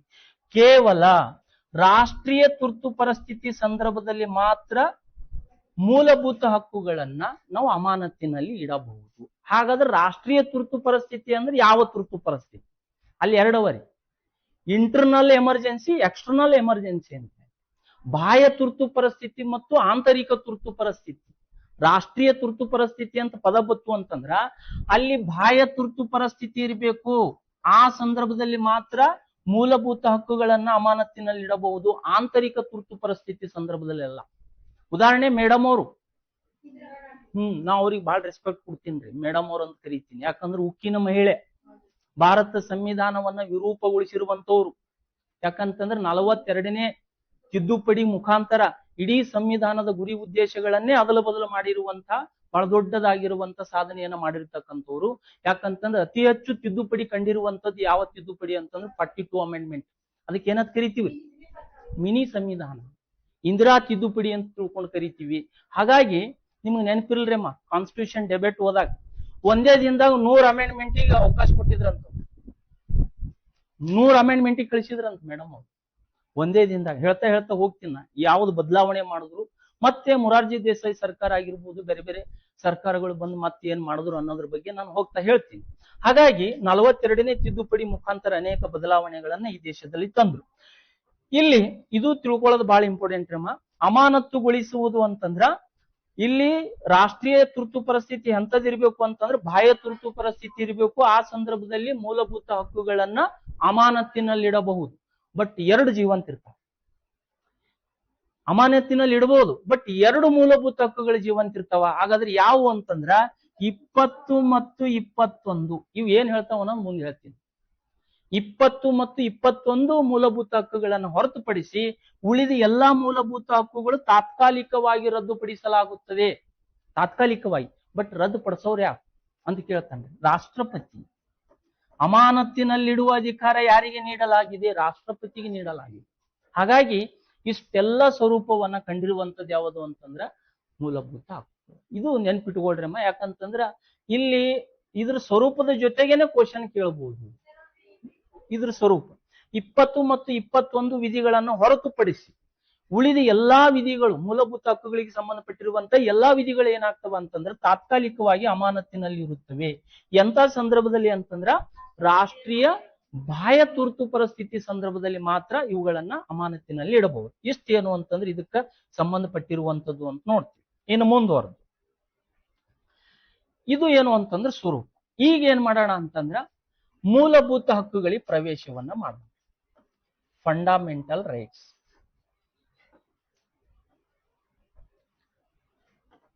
ಮೂಲ ಸಂವಿಧಾನದಲ್ಲಿ ಎಷ್ಟಿದ್ವು ಮೂಲಭೂತ ಹಕ್ಕುಗಳು? 7 ಇದ್ವು. ಈಗ ಎಷ್ಟವರಿ? 6. ನಾವು 6 ಬಗ್ಗೆನೇ ಚರ್ಚೆ ಮಾಡೋಣ. ಅದು ಯಾವಾಗ ತೆಗೆದ್ರು ಅನ್ನೋದು ಈಗಾಗಲೇ ನಾವು ಕ್ಲಿಯರ್ ಅನ್ನ ಮಾಡಿ. ಫಸ್ಟ್ ಒನ್ ಸಮಾನತೆ ಹಕ್ಕು. ಸಮಾನತೆ ಹಕ್ಕು. ಎರಡನೇದು ಸ್ವಾತಂತ್ರ್ಯದ ಹಕ್ಕು. ಸ್ವಾತಂತ್ರ್ಯದ ಹಕ್ಕು. ಮೂರನೇದು ಶೋಷಣೆ ವಿರುದ್ಧದ ಹಕ್ಕು. ಶೋಷಣೆ ವಿರುದ್ಧದ ಹಕ್ಕು. ಧಾರ್ಮಿಕ ಸ್ವಾತಂತ್ರ್ಯದ ಹಕ್ಕು. ಧಾರ್ಮಿಕ ಸ್ವಾತಂತ್ರ್ಯದ ಹಕ್ಕು. ಸಾಂಸ್ಕೃತಿಕ ಮತ್ತು ಶೈಕ್ಷಣಿಕ ಹಕ್ಕು. ಶೈಕ್ಷಣಿಕ ಹಕ್ಕು. ಆರನೇದ್ದು ಸಂವಿಧಾನಾತ್ಮಕ ಪರಿಹಾರದ ಹಕ್ಕು. ಸಂವಿಧಾನಾತ್ಮಕ ಪರಿಹಾರದ ಹಕ್ಕು. ಇವು ಬರೀ 6 ಹಕ್ಕುಗಳು ನೆನ್ಪಿಟ್ಕೊಂಡ್ರಿ ಅಂತಂದ್ರೆ ಇದ್ರ ಮೇಲೆ 3-4 ಕ್ವಶನ್ ಕೇಳ್ಬೋದು. ಹೆಂಗ್ ಕೇಳ್ತಾನ ಅಂತಂದ್ರ ಇವು ಸೀರಿಯಲ್ ಬರ್ಕೊಂಡ್ರಿ ಅಂತಂದ್ರೆ ಇವು ಸೀರಿಯಲ್ ಹೋಗ್ತವ್ರಮ್ಮ. ಏನಂತಂದ್ರೆ 12ರಿಂದ 35ನೇ ಆರ್ಟಿಕಲ್ ತನಕ ಇವು ಬ್ಯಾಲೆಟ್ ಇರ್ಬೇಕು. ನಮ್ಗೆ 12ರಿಂದ 35ನೇ ವಿಧಿ ತನಕ ಈ ಹಕ್ಕುಗಳ ಬಗ್ಗೆನೇ ಚರ್ಚೆ ಮಾಡ್ತೀವಿ. ಒಂದು ಸಮಾನತೆ ಹಕ್ಕು, ಸ್ವಾತಂತ್ರ್ಯದ ಹಕ್ಕು, ಶೋಷಣೆ ವಿರುದ್ಧದ ಹಕ್ಕು, ಧಾರ್ಮಿಕ ಸ್ವಾತಂತ್ರ್ಯದ ಹಕ್ಕು, ಸಾಂಸ್ಕೃತಿಕ ಮತ್ತು ಶೈಕ್ಷಣಿಕ ಹಕ್ಕು, ಸಂವಿಧಾನಾತ್ಮಕ ಪರಿಹಾರದ ಹಕ್ಕು. ಹಾಗಾದ್ರೆ ಸಮಾನತೆ ಹಕ್ಕು ಎಲ್ಲಿದಿಂದ ಎಲ್ಲಿ ತನಕ ಹೇಳ್ತದ ಅಂತಂದ್ರೆ 14ರಿಂದ 18. ಸ್ವಾತಂತ್ರ್ಯದ ಹಕ್ಕು 19ರಿಂದ 22. ಶೋಷಣೆ ವಿರುದ್ಧದ ಹಕ್ಕು 23ರಿಂದ 24. ಧಾರ್ಮಿಕ ಸ್ವಾತಂತ್ರ್ಯದ ಹಕ್ಕು 25ರಿಂದ 26. ಸಾಂಸ್ಕೃತಿಕ ಮತ್ತು ಶೈಕ್ಷಣಿಕ ಹಕ್ಕು ಅಂತಂದ್ರ 27. 28 ಅಂತ.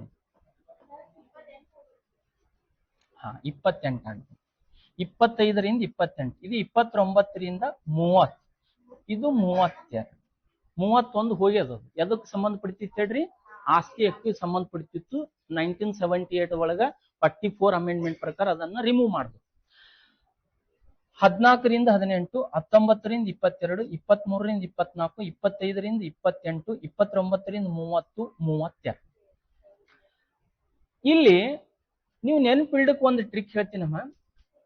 ಇಲ್ಲಿನೂ ಸಮ ಸಂಖ್ಯೆ ಅದ, ಕೊನೆಗನು ಸಮ ಸಂಖ್ಯೆ, ನಡಬರ್ಕ್ ಮಾತ್ರ ಏನದ ಅಂತಂದ್ರೆ ಬೆಸ ಸಂಖ್ಯೆ. 22 ಇಲ್ಲ ಸಮ, ಇವು ಸಮ, ಇವು ಸಮ ಸಂಖ್ಯೆನೇ ಅವ. ಈ ಕಡೆ ಏನವ ಅಂತಂದ್ರ ಬೆಸ ಸಂಖ್ಯೆ ಅದ. ಫಸ್ಟ್ ಸಮ ಸಂಖ್ಯೆ ಅದ, ನಡಬರ್ಕ್ ಏನವ ಅಂತಂದ್ರೆ ಬೆಸ ಸಂಖ್ಯೆಗಳನ್ನ ನೋಡ್ಬೋದು. ಅಂದ್ರೆ ಸುಮ್ ಈಸಿಯಾಗಿ ನೆನ್ಪಿಡ್ಬೋದು.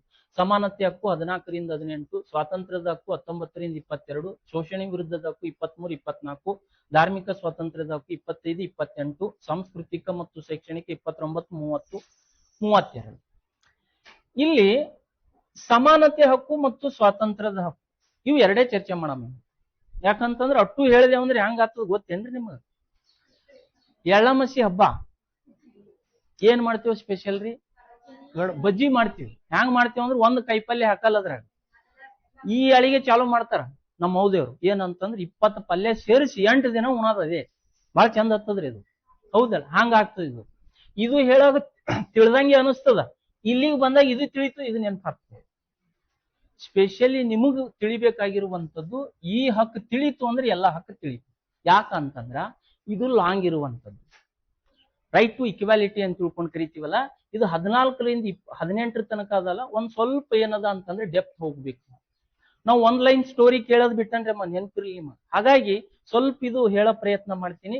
19, 22 ಈಸಿಯಾಗಿ ನೆನ್ಪಿಡ್ಬೋದು. 23, 24 ಈಸಿ ಅದ. 25, 27 ಮತ್ತು ಇವೆಲ್ಲವೂ ಕೂಡ ನಾವು ಈಸಿಯಾಗಿ ನೆನ್ಪಿಡ್ಬೋದು. ಬಟ್ ಫಸ್ಟ್ ಏನು ಅಂತಂದ್ರ ಸಮಾನತೆ ಹಕ್ಕಿನ ಬಗ್ಗೆ ಚರ್ಚೆಯನ್ನ ಮಾಡೋಣ. ಈಗ ಒಂದು ಪ್ರಶ್ನೆ ಕಾಡಾಗುತ್ತದೆ ನಿಮ್ಗೆ. ಏನಂತಂದ್ರ, ಸರ್ ಸಮಾನತೆ ಹಕ್ಕು ಹೇಳುತ್ತೀರಿ, ಸಮಾನತೆ ಹಕ್ಕು 14ರಿಂದ 18. ಹಾಗಾದ್ರೆ ಬರ್ಸಾಗ ಏನ್ ಮಾಡ್ರಿ ಸರ್? 12ರಿಂದ 35 ಅಂತ ಹೇಳಿರಿ. ಇದು 12, 13 ಎಲ್ಲಿ ಹೋಯ್ತು ಅಂತ. ರೈಟ್ ಟು ಇಕ್ವಾಲಿಟಿಗೆ ಚಾಲು ಆಗ್ಯದ 14ರಿಂದ 18. ಮತ್ 12, 13 ಯಾವ್ದಕ್ಕೆ ಸಂಬಂಧಪಟ್ಟದ್ರಿ? 12, 13 ಫಂಡಮೆಂಟಲ್ ರೈಟ್ ಬಗ್ಗೆನೇ ಹೇಳ್ತದ್ರಿ. ಫಂಡಮೆಂಟಲ್ ರೈಟ್ ಬಗ್ಗೆನೇ ಹೇಳ್ತದ. ಬಟ್ ಪರ್ಟಿಕ್ಯುಲರ್ ಆಗಿ 14ರಿಂದ 18 ಎದ್ರ ಬಗ್ಗೆ ಮಾತಾಡ್ತದ ಅಂತಂದ್ರೆ ರೈಟ್ ಟು ಇಕ್ವಾಲಿಟಿ, ಸಮಾನತೆ ಹಕ್ಕಿನ ಬಗ್ಗೆ ಮಾತಾಡ್ತದೆ. ಹಾಗಾದ್ರ 12, 13 ತಿಳ್ಕೊಂಡು ಮುಂದೆ ಹೋಗಮ್ಮ. ಫಸ್ಟ್ 12 ಏನ್ ಹೇಳ್ತದೆ? 12 ಏನ್ ಹೇಳ್ತದೆ? 12 ಏನ್ ಹೇಳ್ತದ ಅಂತಂದ್ರ, ರಾಜ್ಯ ಎಂಬ ಪದದ ಅರ್ಥ ತಿಳಿಸುತ್ತದೆ. ರಾಜ್ಯ ಎಂಬ ಪದದ ಅರ್ಥ ತಿಳಿಸುತ್ತದೆ. ರಾಜ್ಯ ಎಂದರೆ ದೇಶ ಎಂದರ್ಥ. ರಾಜ್ಯ ಎಂದರೆ ದೇಶ ಎಂದರ್ಥ. ಜೊತೆಗೆ ರಾಜ್ಯದ ವ್ಯಾಪ್ತಿಯ ಕುರಿತು ವಿವರಿಸುತ್ತದೆ. ಇಷ್ಟೇ ನೆನ್ಪಿಡ್ರಿ ಸಾಕು. ರಾಜ್ಯ ಎಂಬ ಪದದ ಅರ್ಥ ತಿಳಿಸುತ್ತದೆ. ರಾಜ್ಯ ಎಂದರೆ ಒಂದು ದೇಶ ಎಂದರ್ಥ. ಹಾಗಾದ್ರೆ ರಾಜ್ಯದ ವ್ಯಾಪ್ತಿಯ ಕುರಿತು ವಿವರಿಸುತ್ತದೆ. ಹಾಗಾದ್ರೆ ಏನೇನು ವ್ಯಾಪ್ತಿ ಹೊಂದ್ಯದದು ಅಂತಂದ್ರ, ಸಂಸತ್ ಹೊಂದ್ಯದ, ರಾಜ್ಯ ವಿಧಾನಮಂಡಲ ಹೊಂದ್ಯದ, ಲೋಕಸಭೆ ಹೊಂದ್ಯದ, ರಾಜ್ಯಸಭೆ ಹೊಂದ್ಯದ. ಎಲ್ಲ ಪ್ರಾಧಿಕಾರಗಳನ್ನು ಹೊಂದಿರುವಂತದ್ದೇ ರಾಜ್ಯದ ವ್ಯಾಪ್ತಿ.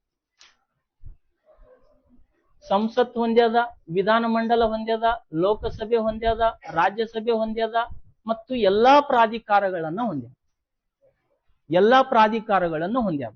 ಅದು ಎಲ್ಲವನ್ನೇ ಸೇರಿಸಿ ಏನಂತ ಕರಿತೀವಿ ಅಂತಂದ್ರ ವ್ಯಾಪ್ತಿ. ಇನ್ನೊಂದ್ಸಲ ಹೇಳ್ತೀವಿ. ರಾಜ್ಯ ಎಂಬ ಪದದ ಅರ್ಥ ತಿಳಿಸುತ್ತದೆ. ದೇಶ ಎಂದರೆ, ರಾಜ್ಯ ಎಂದರೆ ಒಂದು ದೇಶ ಎಂದರ್ಥ.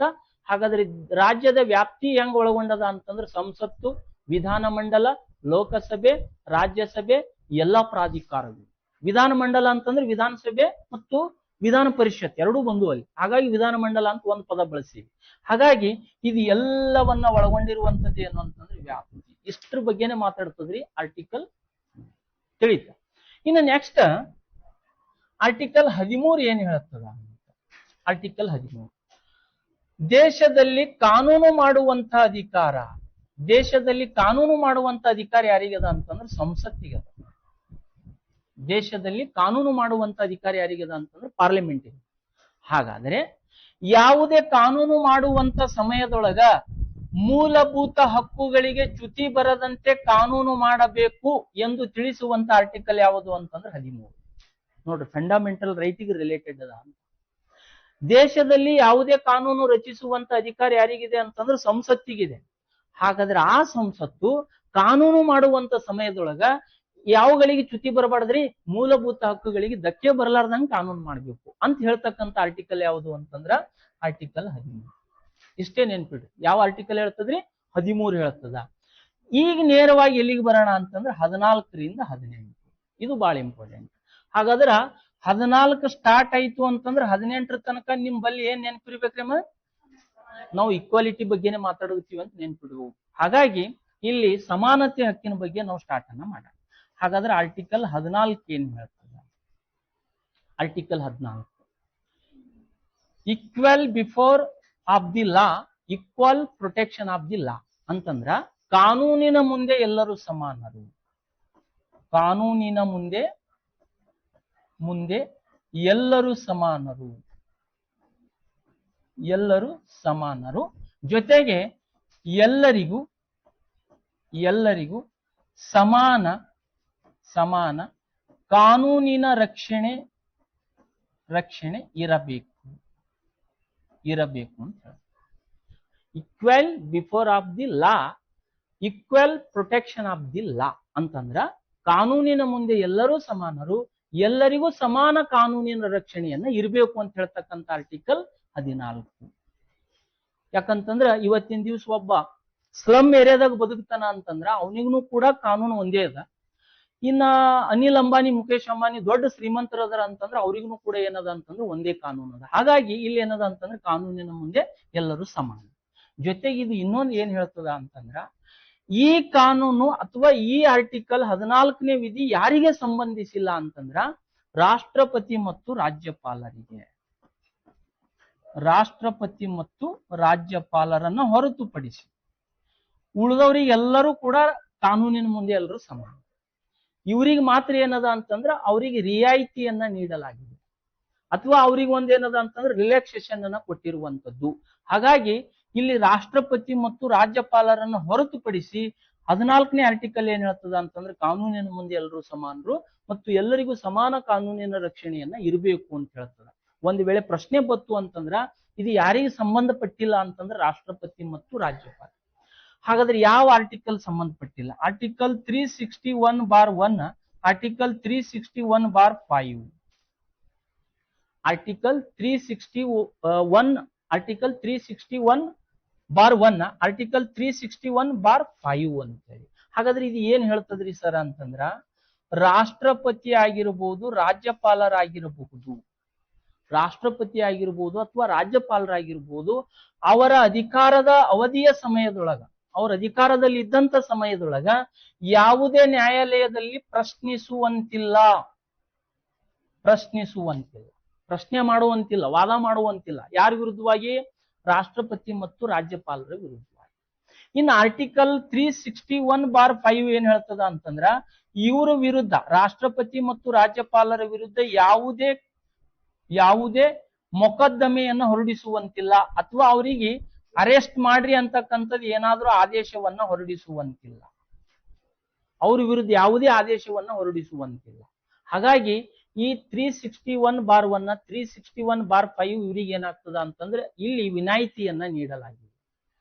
ಈ ಕಾನೂನಿನ ಮುಖಾಂತರ 14ನೇ ಆರ್ಟಿಕಲ್ ಮುಖಾಂತರ ಇವರಿಗೆ ಇಬ್ಬರಿಗೆ ಏನಾಗಿದೆ ಅಂತಂದ್ರೆ ವಿನಾಯಿತಿಯನ್ನ ನೀಡಲಾಗಿದೆ.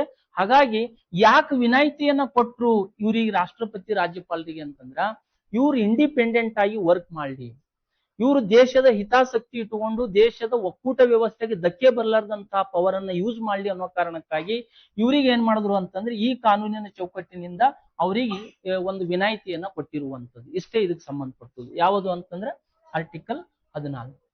361(1) ರಾಷ್ಟ್ರಪತಿ ರಾಜ್ಯಪಾಲರಿಗೆ ಯಾವುದೇ ನ್ಯಾಯಾಲಯದಲ್ಲಿ ಪ್ರಶ್ನಿಸುವಂತಿಲ್ಲ ಮತ್ತು 361(5) ಏನ್ ಹೇಳ್ತದ ಅಂತಂದ್ರೆ ರಾಷ್ಟ್ರಪತಿ ರಾಜ್ಯಪಾಲರ ವಿರುದ್ಧ ಯಾವುದೇ ಆದೇಶವನ್ನ ಹೊರಡಿಸುವಂತಿಲ್ಲ ಅಂತ ಬರ್ಕೊಡ್ರಿ. ಯಾವುದೇ ಆದೇಶವನ್ನ ಹೊರಡಿಸುವಂತಿಲ್ಲ.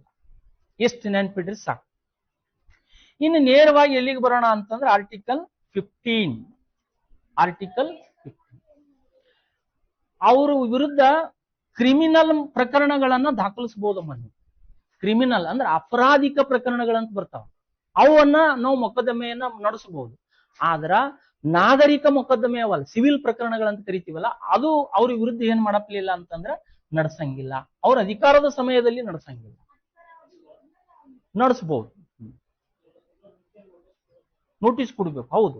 ಹಾಗಾಗಿ ಇಲ್ಲಿ ಏನದ ಅಂತಂದ್ರ ಒಟ್ಟಾರೆ ಇವು ಆರ್ಟಿಕಲ್ ಮುಖಾಂತರ ಅವ್ರಿಗೆ ಏನ್ ಮಾಡ್ಯಾರ ಅಂತಂದ್ರೆ ವಿನಾಯಿತಿಯನ್ನ ಕೊಟ್ಟಿರುವಂತದ್ದು. ಹೀಗಾಗಿ ಈ ಆರ್ಟಿಕಲ್ ಗೆ ಸಂಬಂಧ ಪಡಲಾರದಂತ ವ್ಯಕ್ತಿಗಳು ರಾಷ್ಟ್ರಪತಿ ಮತ್ತು ರಾಜ್ಯಪಾಲರು. ಇನ್ನು ನೇರವಾಗಿ ಏನು ಅಂತಂದ್ರ ಇಲ್ಲಿ ಆರ್ಟಿಕಲ್ 15 ಏನ್ ಹೇಳ್ತದ, ಭಾರತ ದೇಶದ ಸಂವಿಧಾನದ ಪ್ರಕಾರ ಕೇವಲ ಭಾರತೀಯರಿಗೆ ಕೊಟ್ಟಿರುವಂತ ಹಕ್ಕು ಯಾವುದು ಅಂತಂದ್ರೆ 15. ಇದು ವಿದೇಶಿಯರಿಗೆ ಕೊಟ್ಟಿಲ್ಲ. ನಾ ಬರ್ಷಿನಿ 15, 16, 19, 29 ಮತ್ತು 30 ನೀವು ನೆನಪು ಮಾಡ್ಕೊಳ್ರಿ. ಹಾಗಾಗಿ 15 ಏನ್ ಹೇಳ್ತದ ಅಂತಂದ್ರ ಜಾತಿ, ಲಿಂಗ, ವರ್ಣ, ಧರ್ಮ ಶೈಕ್ಷಣಿಕ ಅರ್ಹತೆ ಮತ್ತು ಹುಟ್ಟಿದ ಸ್ಥಳ ಇವುಗಳು ಇಟ್ಟುಕೊಂಡು ಯಾವುದೇ ಡಿಸ್ಕ್ರಿಮಿನೇಷನ್ ಮಾಡಪ್ಲಿಲ್ಲ, ತಾರತಮ್ಯ ಮಾಡುವಂತಿಲ್ಲ. ಎದ್ರ ಮ್ಯಾಗ್ರಿ?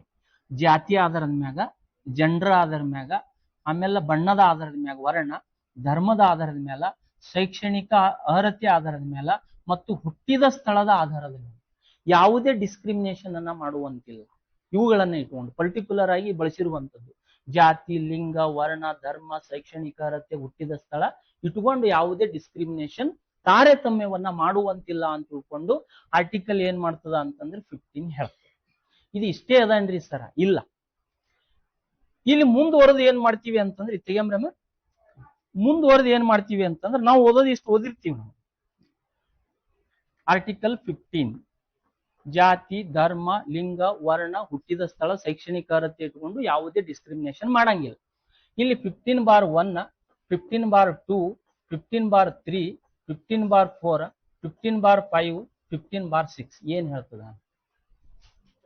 ಯಾಕಂತಂದ್ರ ಇತ್ತಿತ್ತಲಾಗಿ ಪ್ರಶ್ನೆಗಳು ಏನ್ ಕೇಳಗತ್ತಾನ ಅಂತಂದ್ರ ಕೆಳಗೆ ಕೊಟ್ಟಿರುವಂತಹ ವಿಧಿಗಳಲ್ಲಿ ಈ ಒಂದು ಅಂಶಕ್ಕೆ ಸಂಬಂಧಪಟ್ಟಂತ ಆರ್ಟಿಕಲ್ ಯಾವುದು ಅಂತ ಕೇಳಗತ್ತಾನ.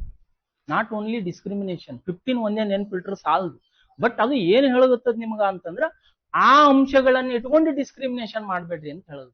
ಹಂಗಾಗಿ ನಾವು ಏನ್ ಮಾಡ್ತೀವಿ ಅಂತಂದ್ರ ಈ ಆರ್ಟಿಕಲ್ 15/1, 15/2 ಏನ್ ಹೇಳ್ತದ ಅನ್ನೋದು ಒಂದೊಂದಾಗಿ ನಾವು ಚರ್ಚೆಯನ್ನ ಮಾಡ್ತೀವಿ. ಇಲ್ಲಿ 15/1 ಏನ್ ಹೇಳ್ತದ ಅಂತಂದ್ರೆ ಸೇಮ್ ಬರ್ಕೊಡಿ. ಜಾತಿ, ಧರ್ಮ, ವರ್ಣ, ಲಿಂಗ, ಹುಟ್ಟಿದ ಸ್ಥಳ, ಶೈಕ್ಷಣಿಕ ಅರ್ಹತೆ ಇವುಗಳನ್ನ ಇಟ್ಟುಕೊಂಡು ಯಾವುದೇ ರಾಜ್ಯದಲ್ಲಿ ತಾರತಮ್ಯ ನಡೆಯುವಂತಿಲ್ಲ, ಇನ್ಕ್ಲೂಡಿಂಗ್ ರಾಜ್ಯಗಳು ಅಂತಕ್ಕಂಥ ಪದವನ್ನು ಸೇರಿಸಾನ. ಹಾಗಾಗಿ ಯಾವುದೇ ರಾಜ್ಯದಲ್ಲಿ ಏನ್ ಮಾಡಪ್ಲಿಲ್ಲ ಅಂತಂದ್ರೆ ತಾರತಮ್ಯವನ್ನ ಮಾಡುವಂಗ ನೋಡ್ಕೋಬಾರ್ದು ಅಂತ ತಿಳ್ಕೊಂಡು ಹೇಳಿರುವಂತದ್ದು ಯಾವುದು ಅಂತಂದ್ರ ಆರ್ಟಿಕಲ್ 15/1. ಯಾವ್ದು ಹೇಳ್ತದ್ರಿ? ಆರ್ಟಿಕಲ್ 15/1. ಹಾಗಾದ್ರೆ ಆರ್ಟಿಕಲ್ 15/2 ಏನ್ ಹೇಳ್ತದ ಅಂತಂದ್ರ ಇವುಗಳ ಆಧಾರದ ಮೇಲೆ ಯಾವುದೇ ಸಾರ್ವಜನಿಕ ಗ್ರಂಥಾಲಯ ಇರಬಹುದು, ದವಾಖಾನೆ ಇರಬಹುದು, ಬಸ್ ಸ್ಟ್ಯಾಂಡ್ ಇರಬಹುದು, ರೆಸ್ಟೋರೆಂಟ್ ಇರಬಹುದು, ಅಥವಾ ಹೋಟೆಲ್ ಇರಬಹುದು, ಅಥವಾ ಕೆರೆ ಇರಬಹುದು, ಅಥವಾ ಬಾವಿ ಇರಬಹುದು. ಇವುಗಳಲ್ಲಿ ಡಿಸ್ಕ್ರಿಮಿನೇಷನ್ ಮಾಡಂಗಿಲ್ಲ, ನೆನ್ಪಿಟ್ಕೊಳ್ರಿ. ಅಂದ್ರೆ ಸಾರ್ವಜನಿಕ ಪ್ಲೇಸ್ ಇರ್ಬೇಕು, ಪಬ್ಲಿಕ್ ಪ್ಲೇಸ್ ಇರ್ಬೇಕು, ಅವುಗಳಲ್ಲಿ ಇವುಗಳ ಆಧಾರದ ಮೇಲೆ ಡಿಸ್ಕ್ರಿಮಿನೇಷನ್ ಮಾಡಂಗಿಲ್ಲ. ಏನು? ಗ್ರಂಥಾಲಯ ಇರ್ಬೋದು, ದವಾಖಾನೆ ಇರ್ಬೋದು, ಆಮೇಲೆ ಯಾವುದೇ ರೀತಿ ಬಸ್ ಸ್ಟ್ಯಾಂಡ್ ಇರ್ಬೋದು, ರೆಸ್ಟೋರೆಂಟ್ ಇರ್ಬೋದು, ಹೋಟೆಲ್ ಇರ್ಬೋದು, ಕೆರೆ ಇರ್ಬೋದು, ಬಾವಿ ಇರ್ಬೋದು, ಸಾರ್ವಜನಿಕರು ಸೇರ್ತಕ್ಕಂಥ ಪ್ಲೇಸಸ್ಗಳೇ ಇವೆ ಎಲ್ಲಾ ಕಡೆ. ಹಾಗಾಗಿ ಇಲ್ಲಿ ಏನ್ ಹೇಳ್ತದ ಅಂತಂದ್ರ ಆರ್ಟಿಕಲ್ 15/2 ಇವುಗಳಲ್ಲಿ ಯಾವುದೇ ರೀತಿಯಾಗಿರುವಂತಹ ಇವುಗಳ ಆಧಾರದ ಮೇಲೆ ಡಿಸ್ಕ್ರಿಮಿನೇಷನ್ ಅನ್ನ ಮಾಡಂಗಿಲ್ಲ, ಯಾವುದೇ ತಾರತಮ್ಯವನ್ನ ಮಾಡುವಂಥದ್ದು ಅಪರಾಧ ಅಂತ ತಿಳ್ಕೊಂಡು ಹೇಳಿರುವಂತದ್ದು ಯಾವುದು ಅಂತಂದ್ರ ಈ ಆರ್ಟಿಕಲ್ 15/2 ಹೇಳ್ತದೆ. ಹಾಗಾದ್ರ 15/3 ಏನ್ ಹೇಳ್ತದ ಅಂತಂದ್ರ ಮಕ್ಕಳಿಗೆ ಪ್ಲಸ್ ಮಹಿಳೆಯರಿಗೆ ವಿಶೇಷ ಯೋಜನೆಯನ್ನ ರಚಿಸಬಹುದು. ವಿಶೇಷ ಯೋಜನೆಗಳನ್ನ ರಚಿಸಬಹುದು, ಸ್ಕೀಮ್ಗಳನ್ನ ಮಾಡಬಹುದು ಅಥವಾ ಪ್ರೋಗ್ರಾಮ್ಗಳನ್ನ ಹಮ್ಕೋಬಹುದು. ಅವುಗಳಿಗೆ ಯಾವುದೇ ರಾಜ್ಯಗಳು ವಿರೋಧ ಮಾಡಂಗಿಲ್ಲ. ಆರ್ಟಿಕಲ್ 15/3 ಹೇಳ್ತದೆ, ಸ್ಪೆಷಲಿ ಮಕ್ಕಳಿಗೆ ಮತ್ತು ಮಹಿಳೆಯರಿಗೆ. ಹಾಗಾಗಿ ಇವರಿಗೆ ಸಂಬಂಧಪಟ್ಟಿರುವಂತಹ ಕಾರ್ಯಕ್ರಮಗಳು ಮತ್ತು ಸ್ಕೀಮ್ಗಳನ್ನ, ಯೋಜನೆಗಳನ್ನ ಹಮ್ಕೋಬಹುದು. ಅದಕ್ಕೆ ಪ್ರವಿಷನ್ ಅದ ಅಂತ ತಿಳ್ಕೊಂಡು ಹೇಳ್ತಕ್ಕಂಥ ಆರ್ಟಿಕಲ್ 15/3 ಹೇಳ್ತದೆ. 15/3. ಇನ್ನು ನೆಕ್ಸ್ಟ್ ಮೋಸ್ಟ್ ಇಂಪಾರ್ಟೆಂಟ್ ಆಗಿರುವಂತದ್ದು ಯಾವುದು ಅಂತಂದ್ರೆ 15/4. ಇಲ್ಲಿ ಕೂತಿರ್ತಕ್ಕಂಥ ನಾವೆಲ್ಲರೂ ಕೂಡ, ಇನ್ಕ್ಲೂಡಿಂಗ್ ಮೀ, ಎಲ್ಲಾ ಕಮ್ಯುನಿಟಿ ಜನನು ಕೂಡ ನಾವು ಯಾವ ಆಧಾರದ ಮೇಲೆ ಎಜುಕೇಶನ್ ಕಲಿಗಿತ್ತೀವಿ ಅಂತಂದ್ರೆ 15/4. ನಮಗೆಲ್ಲರಿಗೂ ಎಜುಕೇಶನ್ ಕೊಟ್ಟದ್ದು ಇರ್ರೆಸ್ಪೆಕ್ಟ್ ಆಫ್ ಕ್ಯಾಸ್ಟ್ ಅಂತ, ಇರ್ರೆಸ್ಪೆಕ್ಟ್ ಆಫ್ ರಿಲಿಜನ್ ಅಂತ ತಿಳ್ಕೊಂಡು 15/4 ಏನ್ ಹೇಳ್ತದ ಅಂತಂದ್ರ, ಇಲ್ಲಿ OBC-ಗಳು ಒಳಗೊಂಡಂತೆ, SC/ST-ಗಳು ಒಳಗೊಂಡಂತೆ ಇವರಿಗೆ ಸಂಬಂಧಪಟ್ಟಂತ ಸಾಮಾಜಿಕ, ಆರ್ಥಿಕ ಮತ್ತು ಶೈಕ್ಷಣಿಕ ವಿಶೇಷ ಯೋಜನೆಗಳನ್ನ ಹಮ್ಮಿಕೊಳ್ಳಬಹುದು ಅಥವಾ ವಿಶೇಷ ಕಾನೂನುಗಳನ್ನು ರೂಪಿಸಬಹುದು. ಸಾಮಾಜಿಕ ಕ್ಷೇತ್ರ ಇರಬಹುದು, ಆರ್ಥಿಕ ಕ್ಷೇತ್ರ ಇರಬಹುದು, ಶೈಕ್ಷಣಿಕ ಕ್ಷೇತ್ರ ಇರಬಹುದು. ಇದಕ್ಕೆ ರಿಲೇಟೆಡ್ ಇರುವಂಗ ವಿಶೇಷವಾಗಿರುವಂತ ನಿಯಮಗಳನ್ನ ಅಥವಾ ಕಾನೂನುಗಳನ್ನ ಸೃಷ್ಟಿ ಮಾಡಬಹುದು ಅಥವಾ ಯೋಜನೆಗಳನ್ನ ರೂಪಿಸಬಹುದು ಅಂತೇಳಿ ಅದಕ್ಕೆ ಅಧಿಕಾರ ಕೊಟ್ಟಿರುವಂತದ್ದು ಯಾವುದು ಅಂತಂದ್ರ ಆರ್ಟಿಕಲ್ 15/4 ಹೇಳ್ತದೆ. ಇನ್ನು ನೆಕ್ಸ್ಟ್ 15/5 ಏನ್ ಹೇಳ್ತದ ಅಂತಂದ್ರ, ಇವರಿಗೆ OBC-ಗಳಿಗೆ, SC/ST-ಗಳಿಗೆ, ಇವರಿಗೆಲ್ಲರಿಗೆ ಅನುದಾನಿತ ಶಾಲೆ ಇರಬಹುದು, ಖಾಸಗಿ ಶಾಲೆ ಇರಬಹುದು, ಅಥವಾ ಅನುದಾನಿತ ಅಂತಂದ್ರೆ ಸರ್ಕಾರದ ಸ್ವಾಮ್ಯದಲ್ಲಿ ಇರುವಂತದ್ದು. ಹಾಗಾಗಿ ಅಂತ ಶಾಲಾ ಕಾಲೇಜುಗಳಲ್ಲಿ ಪ್ರತ್ಯೇಕ ಸೀಟ್ಗಳನ್ನ ಅಥವಾ ಸ್ಥಾನಗಳನ್ನ ಮೀಸಲಿರಿಸಲು ಅವಕಾಶವಿದೆ. ಮೀಸಲಾತಿ ಅಥವಾ ಮೀಸಲಿರಿಸಲು ಅವಕಾಶವಿದೆ. ಎಲ್ಲಿ ಈ ಕೆಲವೊಂದು ಕೋಟ ಇರ್ತದೆ. ಯಾವುದು ಅಂತಂದ್ರೆ ಅನುದಾನಿತ ಶಾಲೆಗಳು ಅಥವಾ ಅನುದಾನ ರಹಿತ ಶಾಲೆಗಳು, ಖಾಸಗಿ ಶಾಲೆಗಳಂತ ಇರ್ತಾವಲ್ಲ, ಅಲ್ಲಿ OBC, SC/ST-ಗಳ ಮಕ್ಕಳಿಗೆ ಏನ್ ಮಾಡ್ಬೋದು ಅಂತಂದ್ರ ವಿಶೇಷ ಸ್ಥಾನಗಳನ್ನ ಮೀಸಲಿರಿಸಲು ಅಥವಾ ಮೀಸಲಾತಿ ನೀಡಲು ಅವಕಾಶವಿದೆ. ಯಾವ ಆರ್ಟಿಕಲ್ ಹೇಳ್ತದ್ರಿ? 15/5 ಹೇಳುತ್ತೆ. ಕನ್ಫ್ಯೂಸ್ ಮಾಡ್ಕೋಬೇಡ್ರಿ. 15/5 ಸ್ಥಾನಗಳ ಮೀಸಲಾತಿ ಎಲ್ಲಿ? ಸ್ಕೂಲ್ಗಳಲ್ಲಿ. ಆಮೇಲೆ OBC, SC/ST-ಗಳಿಗೆ ಸಾಮಾಜಿಕ, ಆರ್ಥಿಕ, ಶೈಕ್ಷಣಿಕ ಕ್ಷೇತ್ರಗಳಿಗೆ ಸಂಬಂಧಪಟ್ಟಂತೆ ವಿಶೇಷ ನಿಯಮಗಳನ್ನ, ಕಾನೂನುಗಳನ್ನ ಮಾಡಬಹುದು. ಇನ್ನು ಆರ್ಟಿಕಲ್ 3 ಏನ್ ಹೇಳ್ತದ ಅಂತಂದ್ರೆ ಮಕ್ಕಳಿಗೆ, ಮಹಿಳೆಯರಿಗೆ ಸಂಬಂಧಪಟ್ಟ ವಿಶೇಷ ಕಾನೂನುಗಳನ್ನ ಮಾಡಬಹುದು. ಮತ್ತು ಸಾರ್ವಜನಿಕ ಗ್ರಂಥಾಲಯ, ಬಸ್ ಸ್ಟ್ಯಾಂಡು, ರೆಸ್ಟೋರೆಂಟ್, ಹೋಟೆಲ್, ಕೆರೆ, ಬಾವಿಗಳಲ್ಲಿ ಯಾವುದೇ ಡಿಸ್ಕ್ರಿಮಿನೇಷನ್ ಮಾಡಂಗಿಲ್ಲ. ಇನ್ನು ಜಾತಿ, ಧರ್ಮ, ವರ್ಣ, ಲಿಂಗ, ಹುಟ್ಟಿದ ಸ್ಥಳ, ಶೈಕ್ಷಣಿಕ ಅರ್ಹತೆಯನ್ನು ಇಟ್ಟುಕೊಂಡು ಯಾವುದೇ ರಾಜ್ಯಗಳು ತಾರತಮ್ಯವನ್ನ ಮಾಡಬಾರ್ದು ಅಂತ ಹೇಳಿ ಎಲ್ರಿಗೂ ಗೈಡ್ಲೈನ್ ಮಾಡಿರುವಂತದ್ದು ಯಾವುದು ಅಂತಂದ್ರೆ ಆರ್ಟಿಕಲ್ 15. ಇನ್ನು ಕೊನೆಯದಾಗಿ ಯಾವುದು ಅಂತಂದ್ರ ಆರ್ಟಿಕಲ್ 16 ಮನ್ಮನೆ ಜಾರಿಯಾಗಿರುವಂತದ್ದು EWS. ಯಾವದ್ರಿ? EWS, economic weaker section. ಆರ್ಥಿಕವಾಗಿ ಹಿಂದುಳಿದ ಮೇಲ್ವರ್ಗಗಳಿಗೆ, ಇಲ್ಲಿ ಕೂತವ್ರು ಯಾರು ಸಂಬಂಧಪಡಲ್ಲ ನಾವು ಅದಕ್ಕೆ. ಆರ್ಥಿಕವಾಗಿ ಹಿಂದುಳಿದ ಮೇಲ್ವರ್ಗಗಳಿಗೆ ಅಂದ್ರೆ ಮಿನಿಮಮ್ ಅವರಿಗೆ ವಾರ್ಷಿಕ ಎಷ್ಟು ಆದಾಯ ಇರ್ಬೇಕ್ರಿ? 8 ಲಕ್ಷ ಮಿನಿಮಮ್ ಇರ್ಬೇಕತ್ತ. ನಮಗ್ 10,000 ಇಲ್ಲಿ ಇನ್ಕಮ್ ವಾರ್ಷಿಕವಾಗಿ ಅಂದ್ರೆ ನಾವು ಯಾರು ಕೂಡ ಅದಕ್ಕೆ ಅಪ್ಲೈ ಆಗಲ್ಲ ಅಂತ ಅರ್ಥ. ಹಾಗಾಗಿ EWS ಅಡಿ ಒಳಗ ಯಾರು ಬರ್ತಾರಲ್ಲ ಅವರಿಗೆ 10% ಮೀಸಲಾತಿಯನ್ನ ಶೈಕ್ಷಣಿಕ ವಲಯದಲ್ಲಿ ಕೊಟ್ಟಿರುವಂತದ್ದು, ಶೈಕ್ಷಣಿಕ ಕ್ಷೇತ್ರದಲ್ಲಿ ನೀಡಿರುವಂತದ್ದು. ಅದು ಯಾವ ಆರ್ಟಿಕಲ್ ಅಂತಂದ್ರೆ 15/6. ಇದು ಯಾವಾಗ ಜಾರಿ ಆಗ್ತದೆ? 2019 ಜಾರಿ ಆಗ್ತದೆ. ಎಷ್ಟನೇ ಅಮೆಂಡ್ಮೆಂಟ್ ಪ್ರಕಾರ? 103 ಅಮೆಂಡ್ಮೆಂಟ್.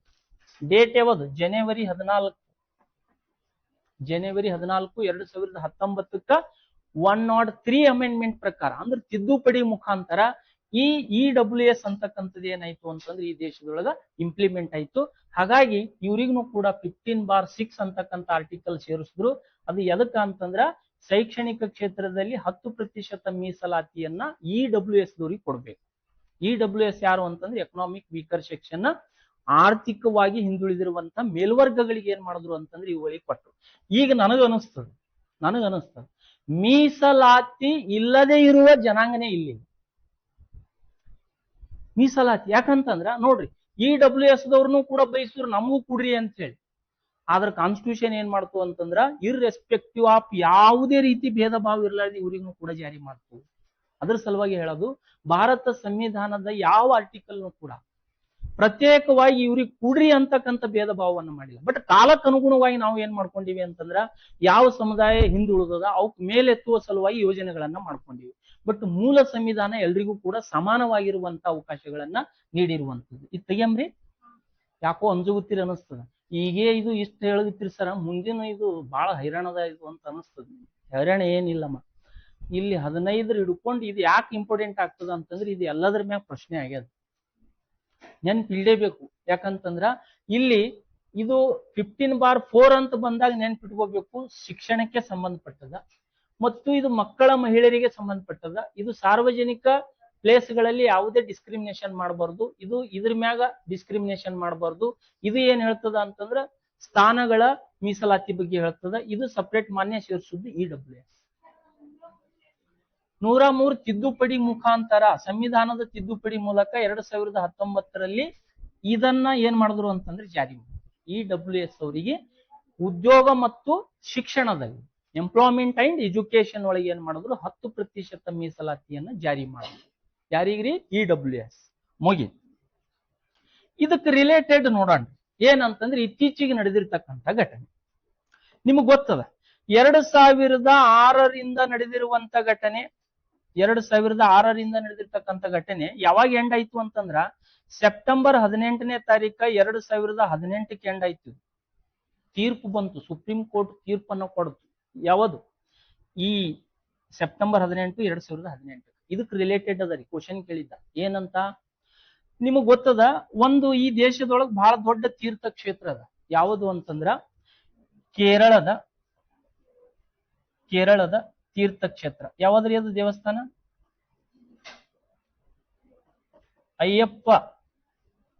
ಅಯ್ಯಪ್ಪ ಸ್ವಾಮಿ ದೇವಾಲಯ. ಅಯ್ಯಪ್ಪ ಸ್ವಾಮಿ ದೇವಾಲಯ ಇದು ಆ ಭಾಗದ ಬಹುದೊಡ್ಡ ತೀರ್ಥಕ್ಷೇತ್ರ. ಯಾವುದು ಅಂತಂದ್ರೆ ಅಯ್ಯಪ್ಪ ಸ್ವಾಮಿ ದೇವಾಲಯ. ಒಂದ್ ಸ್ವಲ್ಪ ಕೇಳ್ರಿ ನಮ್ಮ ಕಾನ್ಸೆಪ್ಟ್.